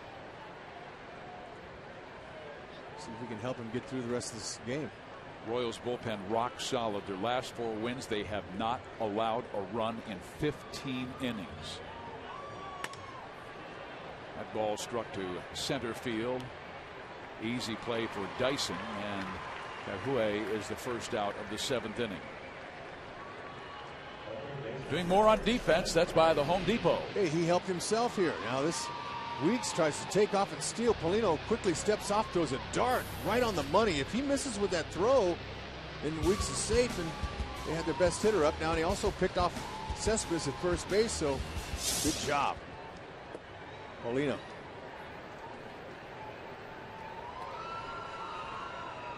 Six innings, 3 hits allowed, no runs, 3 walks, and struck out 5. It's up to Herrera and the bullpen, and Kelvin gets a strike across at 99 miles an hour to Brandon Inge. About that no-hitter that was just thrown and just completed by Johan Santana of the New York Mets, first ever in Mets history at Shea Stadium. 5 walks, struck out 8 through 134 pitches. Congratulations. And when you consider they had Doc Gooden, they had Tom Seaver, but both of those guys threw no hitters for other ball clubs. Tom for Cincinnati, and Doc Gooden for the New York Yankees, and now Kyle comes out for a look at the home plate umpire, Mike Everett.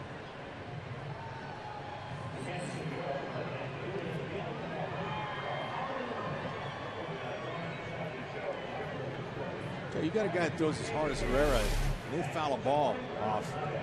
You know, that really hurts. It got both of them, Quintero and Mike Everett. And Mike got a little wobbly on that one. So they're giving him as much time as he needs. We've been talking a lot about the concussion-like symptoms, not only in Major League Baseball, but the NFL recently. Take a look at this shot. Got them both. And like I said, that fastball in the upper 90s, lots of times when you barely touch a ball like that as a hitter, you foul it off, it picks up speed even. So these guys do a lot of work back there and take their beat. Are you hitting the road? We'll take the Royals with you this season. Subscribe to MLB.tv today to see every Royals out-of-market game live online and on your favorite devices in HD quality. Visit Royals.com to order and get more details. MLB.tv, baseball everywhere. Kelvin Herrera with 1 out facing Brandon Inge. Excuse me, with Inge now gone after striking out with 2 strikes on him to the foul off of the umpire Mike Everett. It's that changeup, beauty. See how he comes out of his fingers in the last 3 fingers in his pitching hand. That's how he holds that ball and takes the speed off of it, and it's a very good pitch and a tough one to hit. Now Coco Crisp. Righties and lefties have a hard time with that. Crisp tonight is grounded out to second and lined out to left.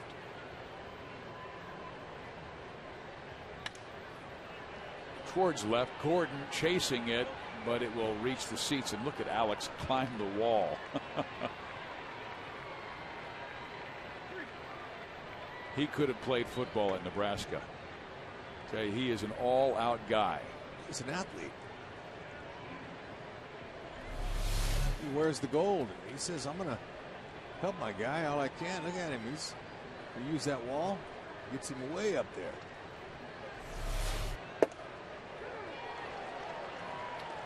That time Chris was jumping out of the way, and Herrera dotted the outside or dotted the corner at 100 miles an hour. He swings at that'll shatter his bat.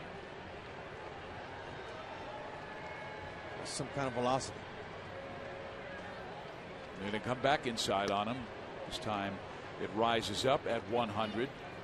And you wouldn't think a guy who is 5 feet 11 inches tall and about 180 pounds could fire it at that velocity.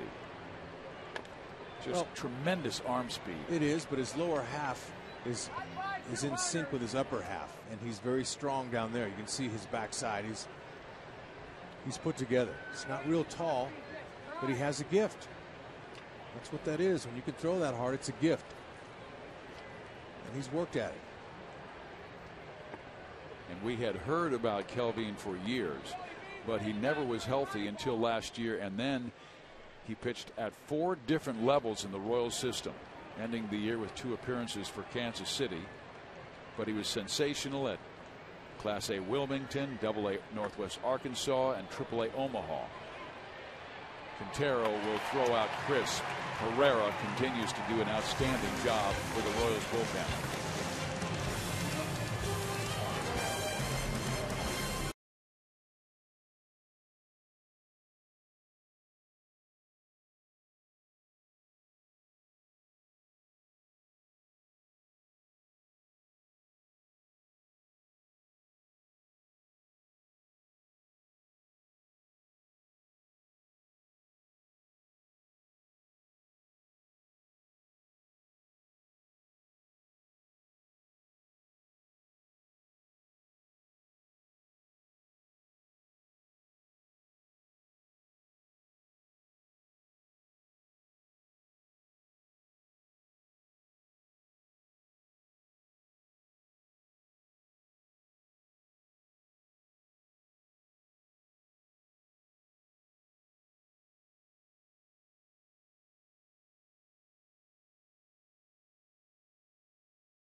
Planning your next Missouri getaway? This is the Liberty Memorial and the World War I Museum in Kansas City. This is the only American museum dedicated solely to preserving the object's history and personal experiences of a war whose impact still echoes today. The museum is located under the iconic Liberty Memorial Tower and was designed by Ralph Applebaum, whose credits include the Holocaust Museum in Washington, D.C.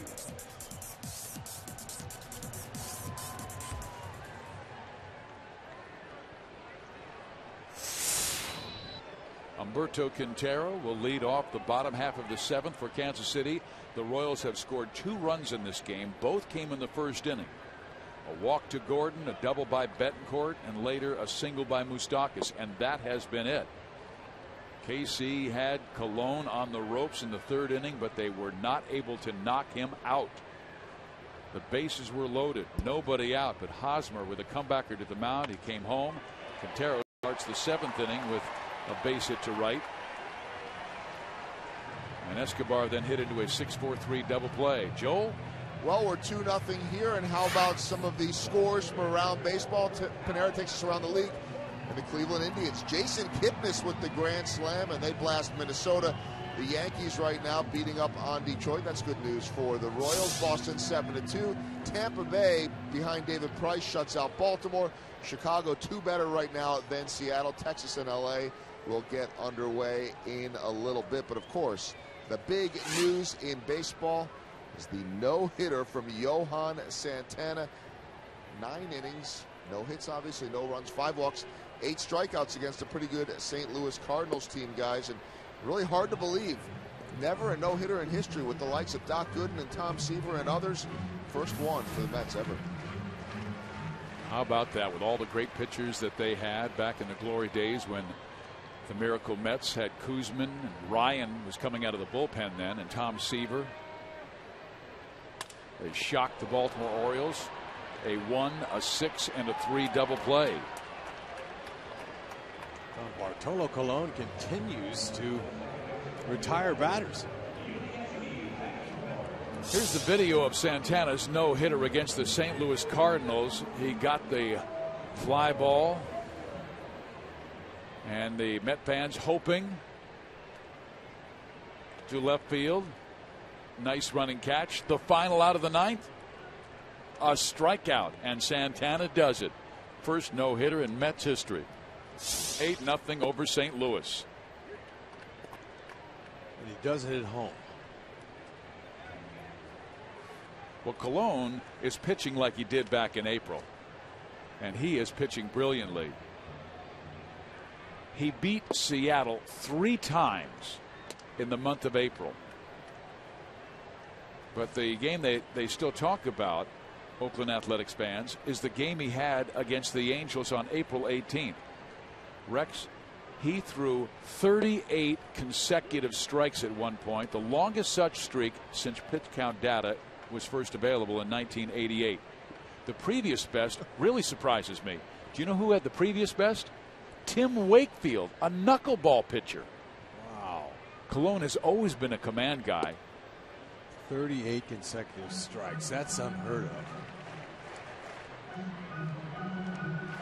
You would think it would be a guy like Maddox, Walter. Well, they didn't have pitch counts back then. You're right, but I'm just talking about maybe somebody sitting in the stands. There is strike 3 called, and Colon continues to look outstanding against the Royals despite trailing 2-0.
Replay.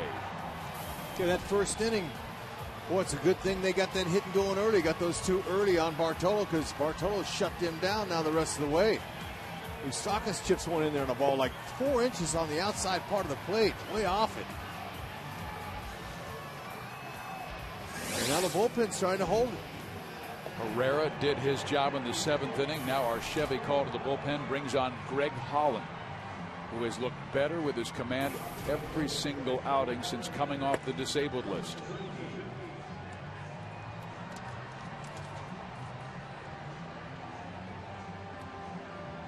Yep, he's got a plus fastball, mid to upper 90s. So we'll go with a slider, occasional split fingers. These guys come right at you when they have that good fastball, and they try to put it on the corners.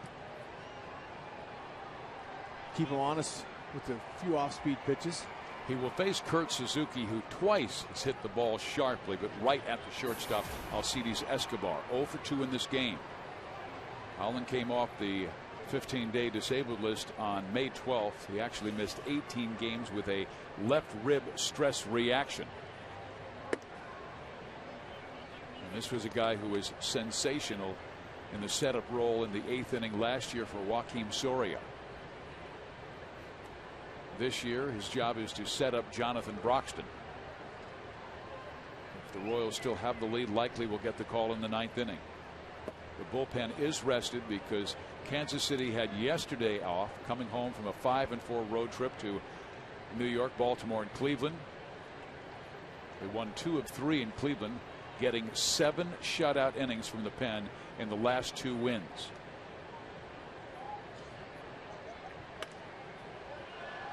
But they need a performance like Paulino gave them tonight to be able to rest the pen at different times, because Kansas City has now used the bullpen a major league high 165 times. Well, Ned's trying to win games, and he understands that, you know, the bullpen could get overtaxed, and maybe later in the season they run out of gas, but they're young and he's going with what they got to do. Count is now 3-1 against Kurt Suzuki. Starters have been starting to shape up a little bit. Chin, Hochevar, Paulino. Maybe Sanchez comes back and gives them what they expected out of him. That'll be a big boost. But that's a big if. I mean, see if this guy can go 5 innings. Leadoff walk by Holland is not a good sign. Not when you have just a 2-0 lead. That brings the tying run to the plate and Cliff Pennington. Pennington has only 1 home run this year. Here is Stephen Foster, who is taking over for Dave Island, who is departing for a couple of days to attend his daughter Nicole's high school graduation in Florida. So Foster takes over as the pitching coach. Bill Fisher, the veteran, moves in as the bullpen coach. Kansas City getting Tim Collins up in the pen. A strike. Pennington, like the rest of the Athletics, has been ice cold. 1 hit in his last 25 at bats. That covers his last 9 games. Strike 2. Well, you know, I talked with Chili Davis, their hitting coach, about small ball. Do you guys play any small ball? He kind of shrugged his shoulders and says, well, no, but we're going to have to start. And why not now? There's nobody out. You got Pennington who's scuffling. Why can't he give up himself and move the runner in a scoring position? They have changed a little bit from the Moneyball era. Billy Beane, his old philosophy was given pitchers who throw strikes and keep the ball in the park, and hitters who draw walks to ring up that high on-base percentage. You saw the movie they made about it. But all of a sudden they're becoming more of a speed team. Suzuki only has 1 steal this year. Swing and a miss, and down goes Pennington. So that's a big first out here in the 8th inning.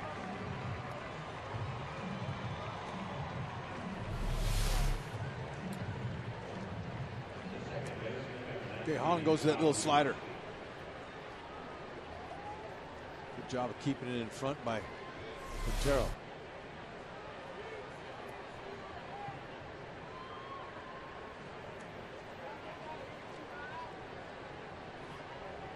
Weeks will be tough to double up. He's grounded into just 1 this year. He's fast. The Royals have lost the first games of the last 2 series to Baltimore and Cleveland. Then they won the next 2 and played very well the final 2 games at Baltimore, very well the final 2 games in Cleveland. Although they didn't defend well, they did win 3.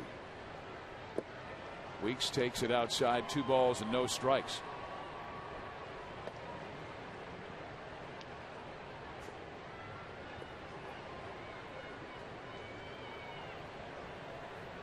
But the reason Kansas City was able to take those final 2 games against Baltimore and Cleveland was because of their outstanding pen, and Greg Holland was right in the middle of that. There's a strike, 2-1. In those 4 wins, how good was the bullpen? They didn't allow a run. They walked only 2. And they struck out 13. And their bullpen leads the American League in strikeouts, led by Tim Collins. They're young, too. So Ned's going to give each guy an inning here, inning there. Chopper towards second. Betancourt will handle. Gets the force at second. That's all they can get. And Weeks is safe at first base. Fans, this copyrighted telecast is presented by authority of the Kansas City Royals Baseball Corporation and may not be reproduced or retransmitted in any form, and the accounts and descriptions of this game may not be disseminated without the express written consent of the Royals. This is game 1 of a 3-game series with the Oakland Athletics. Luke Hochevar will go for Kansas City tomorrow, and we are believing that Brandon McCarthy will come off the disabled list for the Oakland Athletics. That's not official, but that is our guesstimate. Vin Mazzaro will go on Sunday against Tommy Malone. Weeks does not go. The pitch is swung on, hit well to center field, but right there is Dyson with that great speed. The bullpen remains strong, and we'll see Butler, Moose, and Frenchie when we come back.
Here at Kauffman Stadium. Joel Goldberg, Jeff Montgomery getting ready for Boulevard Royals Live, and we'll talk quite a bit about Felipe Paulino's performance. And interesting that he came out when he did. We saw him talking to trainer Nick Kenny. We'll see if there are any updates as far as that goes, and we'll give you the summary of the game and tell you a little bit about that right now too. Yuniesky Betancourt, first at bat off of the disabled list, big RBI.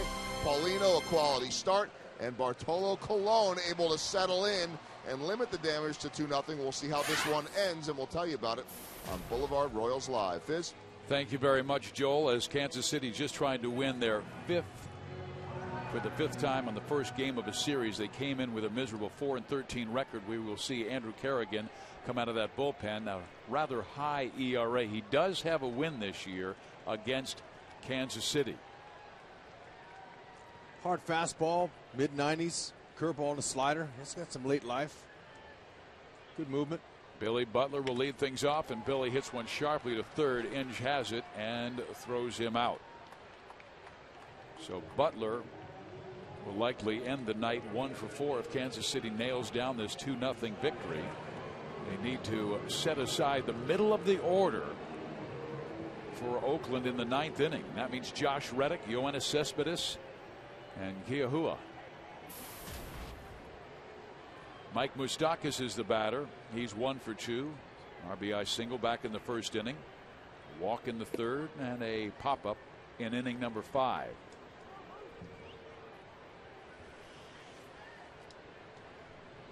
How about a little insurance, Mike? You hit a lot of big flies that went foul on the road trip. Right down that line in Baltimore and Cleveland, and then he would follow up with a home run, straighten one out. He likes batting fourth. I'm sure he's done it most of his life, either third or fourth. He was an All-American in Southern California high school. We had that spring question, who will have the average that will rise the highest in June, and 64% said Eric Hosmer, who's traveling north from 204. A walk to Mike Moustakas with one out. That's 2 walks and a knock. That'll keep his average going up, and the more pitches he sees, the more comfortable he gets.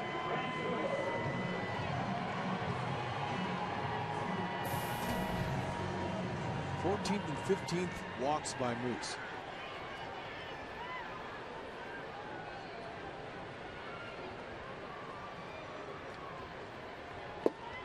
Frenchie swings and misses at the first offering. A good fastball from Kerrigan. Jeff lined out his first time up. A terrific catch by Coco Crisp in center field. And then he had a line single, his second at bat. Grounded out to second base in the 6th.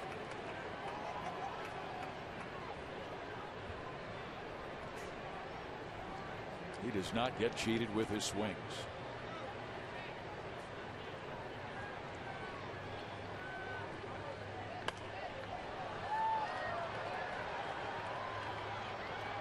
Yeah, he hit this ball early in the first inning. I thought it had a chance to get out of here, or at least some extra bases. Squared it up. Coco Crisp got a great jump on it, and him all the way into the wall. It's unfortunate for Francoeur, but fortunate for Coco that he stayed healthy. It's quite a shot off that wall. After Kerrigan walked Moustakas, very quickly he's throwing strike after strike to Jeff Francoeur. Now ready with the 0-2, and it is in the dirt. 1 ball and 2 strikes. Great block by Suzuki, who's one of the best blockers of balls in the dirt in the game. Very athletic catcher. He was good. He's in his 5th year now, but he was really good, and they counted him as a veteran in his first year.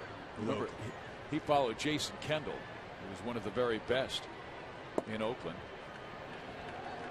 Kendall, of course, was a star receiver with the Pittsburgh Pirates. Eventually made his way to Oakland, where he was the mentor to Kurt Suzuki, and Kurt said he learned a lot from Jason. Just watching him catch, the way he talked to the pitchers, not only on the mound but in the clubhouse. In the air, right side, Josh Reddick in foul territory, will not get there. Jason Kendall, he's doing some mentoring here with Kansas City. Special assistant for Dayton Moore. He's out here, and he caught Everett Tiefert's side session this on the field. It's actually a simulated game he threw to some live hitters. And Rex, we haven't talked about it enough, but it's ladies' night at the ballpark, and there's a great crowd tonight. Outstanding crowd on a Friday night. Fireworks show after the game. Frenchie swings and misses and strikes out, so that is 2 outs here in the bottom half of the 8th inning. Well, this July, fans, don't miss the biggest event of the summer as baseball's greatest stars battle for home field advantage in the Fall Classic. The road to the World Series begins with the 2012 Major League Baseball All-Star Game Tuesday, July 10th at 6:30 on Fox, and obviously it will be played right here at Kauffman Stadium. And there are all kinds of great activities surrounding it, from the Futures game to some of the celebrity softball game. We will see a pitching change here as they'll bring on a lefty to face the Royals' Eric Hosmer.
Talking about Jason Kendall, he was acquired from the Cubs in the Jason Kendall deal, and he has been terrific this year. You see that ERA at 1.96. He's been better than that of late. He's not allowed a run in 13 of his past 15 games. A 1.37 ERA. Comes on to face the lefty, Eric Hosmer, with Moustakas at first base. He's got a good fastball and a hard curve and a slow curve. And Melvin brought him in because Hosmer's hitting 161 against lefties. Eric 1 for 3 in this game.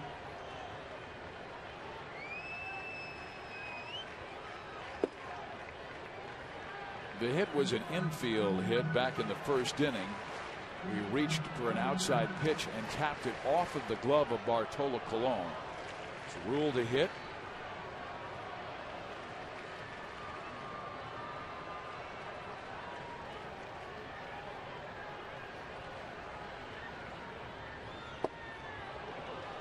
A lot of teams have been getting him out, working him away, trying to get him to stretch his strike zone. And, you know, really, he's a good opposite field hitter. He just is trying too hard.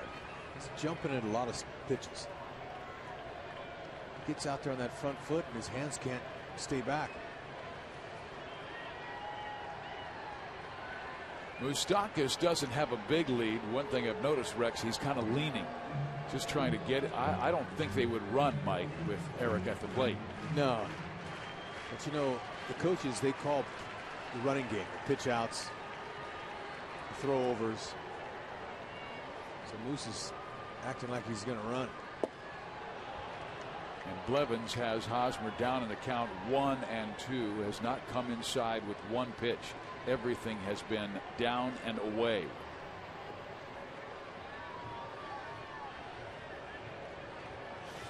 On Monday, Eric hit his first home run in 104 at bats. That was his 6th of the year. A tapper up the middle. Weeks will get the force. That will end the 8th. We head to the 9th, likely to see Jonathan Broxton coming out of that Kansas City bullpen to try and nail down a 2-0 lead.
Big Kansas City star Felipe Paulino, 5 strikeouts and 6 innings of work. Shutout baseball. And his heads up on the bases, helped himself a couple of times with some good quick snap throws. Had that good 2-seam fastball and the slider. Those 2 pitches were working for him. He had really good command, keeping the ball down. Good tempo, kept his team going right along. And he will take that ERA under 2. Looking for his 3rd win as Jonathan Broxton comes out for the save. And Broxton this year has been terrific with a 1.83 earned run average. He has 11 saves in 13 opportunities, but the first blown save he had this year was against the Oakland A's when he got really, really wild. He hit a couple of batters, walked a couple of batters. It was an ugly loss in Oakland in extra innings. Yeah, but he's going to go out there and he's been doing an effective job of keeping the ball in the middle. He's been using his defense too. He's been pitching to some contact, but most of the time it's down in the zone, so he's hitting them at people. When they get hits off him, they go right to the second baseman, shortstop, third baseman. Facing Josh Reddick to lead things off, then Yoenis Cespedes, and then Kaihui.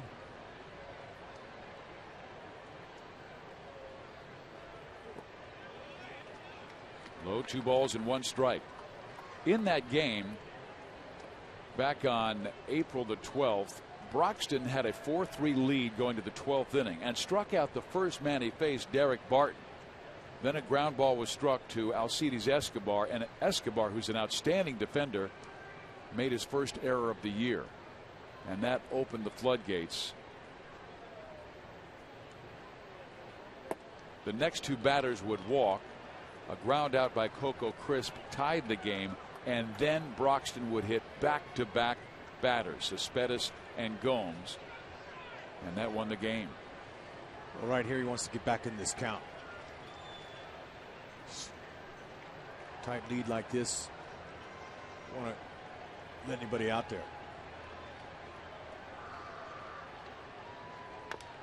Reddick chops it off of his foot. The count is now full, 3-2.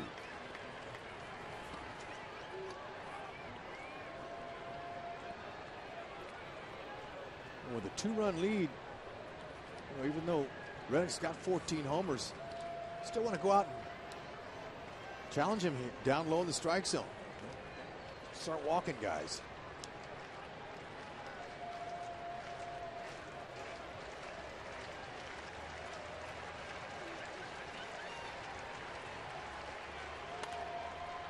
Right down the middle, fouled out of play. So he's fought back to get back in this count when he fell behind 3-1. Kansas City having all kinds of problems at home this year. 5 wins, 17 losses. They really have been strong away from the K, 16-11. Tied for the second most road wins in all of baseball.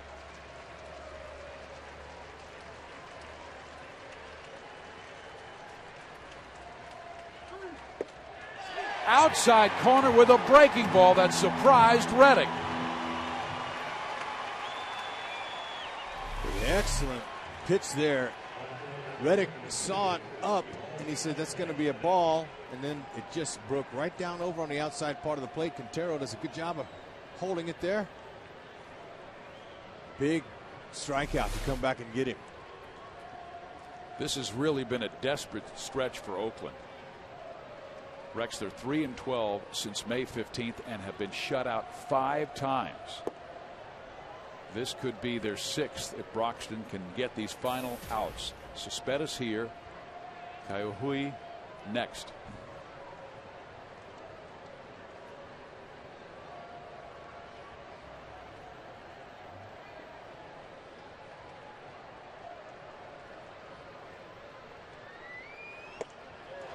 Well, he came out of his shoes on that one. Was trying to launch one over the Hall of Fame building in left. Well, you know, that left hand that he's had trouble with might have some more trouble if he keeps swinging like that. Big, heavy hack.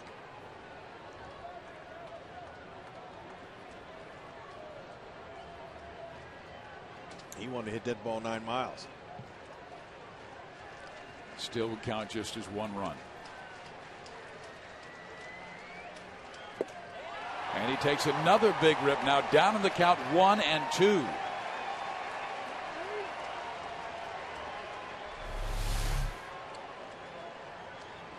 Sometimes when you have a long swing like that, facing a guy with mid-90s stuff, you can't catch it.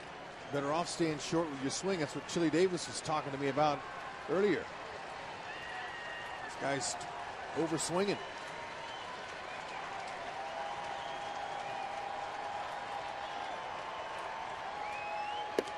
Got him.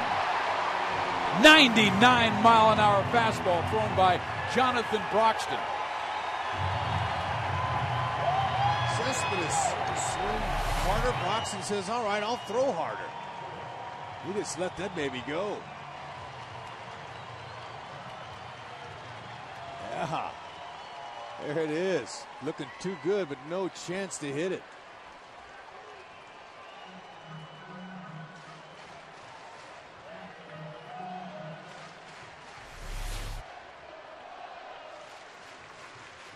A former Kansas City Royal, they hope, will end it. Strike one. Fans are chanting, let's go Royals. Trying to help them get a home win here in their game one of their homestand. And it's been a great crowd, nearly 30,000 on hand tonight. It's ladies' night. Way to go, ladies.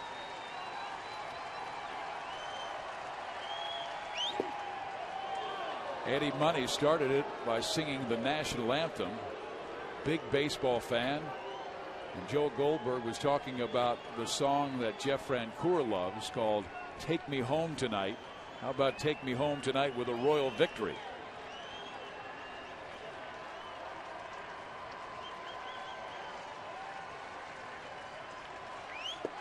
In there, a great slider on the inside corner at 89 miles an hour.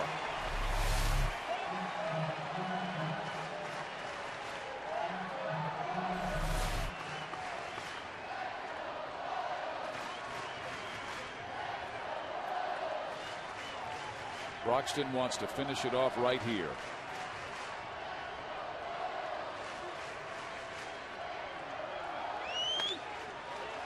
Escobar. Game over. The Royals win and shut out the Oakland A's to start this homestand well. Wow, those 2 runs in the first inning. No way I thought that would be all they were going to score. But Yuniesky Betancourt, his first time up, he hit in a big run. Welcome back, Muni. 2 runs, the first 2 guys of the game. Gordon and Betancourt scored, and that was it. That's all it took. Rex, Felipe Paulino was the obvious star of this game with 6 shutout innings. But how about the job by the bullpen again? It was Herrera, it was Holland, it was Broxton. Shutout baseball the final 3 innings, and the last 5 Royal victories. That is 18 shutout innings by the Kansas City Pen. Keep getting starters and go 6 innings at least. That's all they need. Pin to win. Broxton in the 9th, a pair of strikeouts and a ground out to short. And Mike Moustakas is with our Joel Goldberg. Fizz, thank you very much. Not a lot of offense in this one. RBIs in the first inning coming from Yuniesky Betancourt and this guy right here, Mike Moustakas. What did you see, Moose? Let that Moose sink in there a little bit. Got to let the 29,000 plus get the Moose chant out. What did you see from Colon in the first, and then what changed? You know, he's a really good pitcher. He's been doing this for a long time. He's got good movement on his stuff. So we were just trying to battle. I was able to flip one over there in between Cespedes. So it was nice. It worked well for us. On the flip side for you guys, the pitching of Felipe Paulino, what worked for him tonight, and what meant to this team since coming off the disabled list? Yeah, Paulie's been our horse all year. You know, he's been doing great for us. He goes in and he gives us a chance to win every day. He works quick, and you know, he did a phenomenal job and able to help us win tonight. And get out of a couple of jams too. We saw the little play at third base there on the caught stealing final out of the inning. What happened there? Yeah, you know, Weeks, a pretty quick guy over on the bases. Tried to sneak one past us. Paulino was able to see him, threw me the ball. We got out of it. Final thing, you told me before the game that you take it game by game. It's the good old cliche, and no matter where you're playing. But to be able to win one in front of 29,000 plus, a really big crowd, what does that mean? It means a lot. You know, it's this is why we come out here to play the game. You know, it's for you guys. We love you guys. We have fun playing for you, and you guys are the best. So thank you guys very much. All right, that is Mike Moustakas. We'll let you go as the Moose chants get going. Oh, wait, hold on. Hold on. He's got a quick happy birthday here. Mike Swanson, happy birthday. Right there. Congrats, Mike. That's the Royals Vice President, Mike Swanson, who is starting to blush, I think. Moose is done, and we head back upstairs to Steve Fizyak. What a politician. Our Vice President of Media and Communications, Mike Swanson, happy birthday to you. The Royals pitchers struck out 9 Oakland A's. This is Jonathan Broxton, the 9th strikeout. Cespedes, the power hitter, fastball at 99. See ya.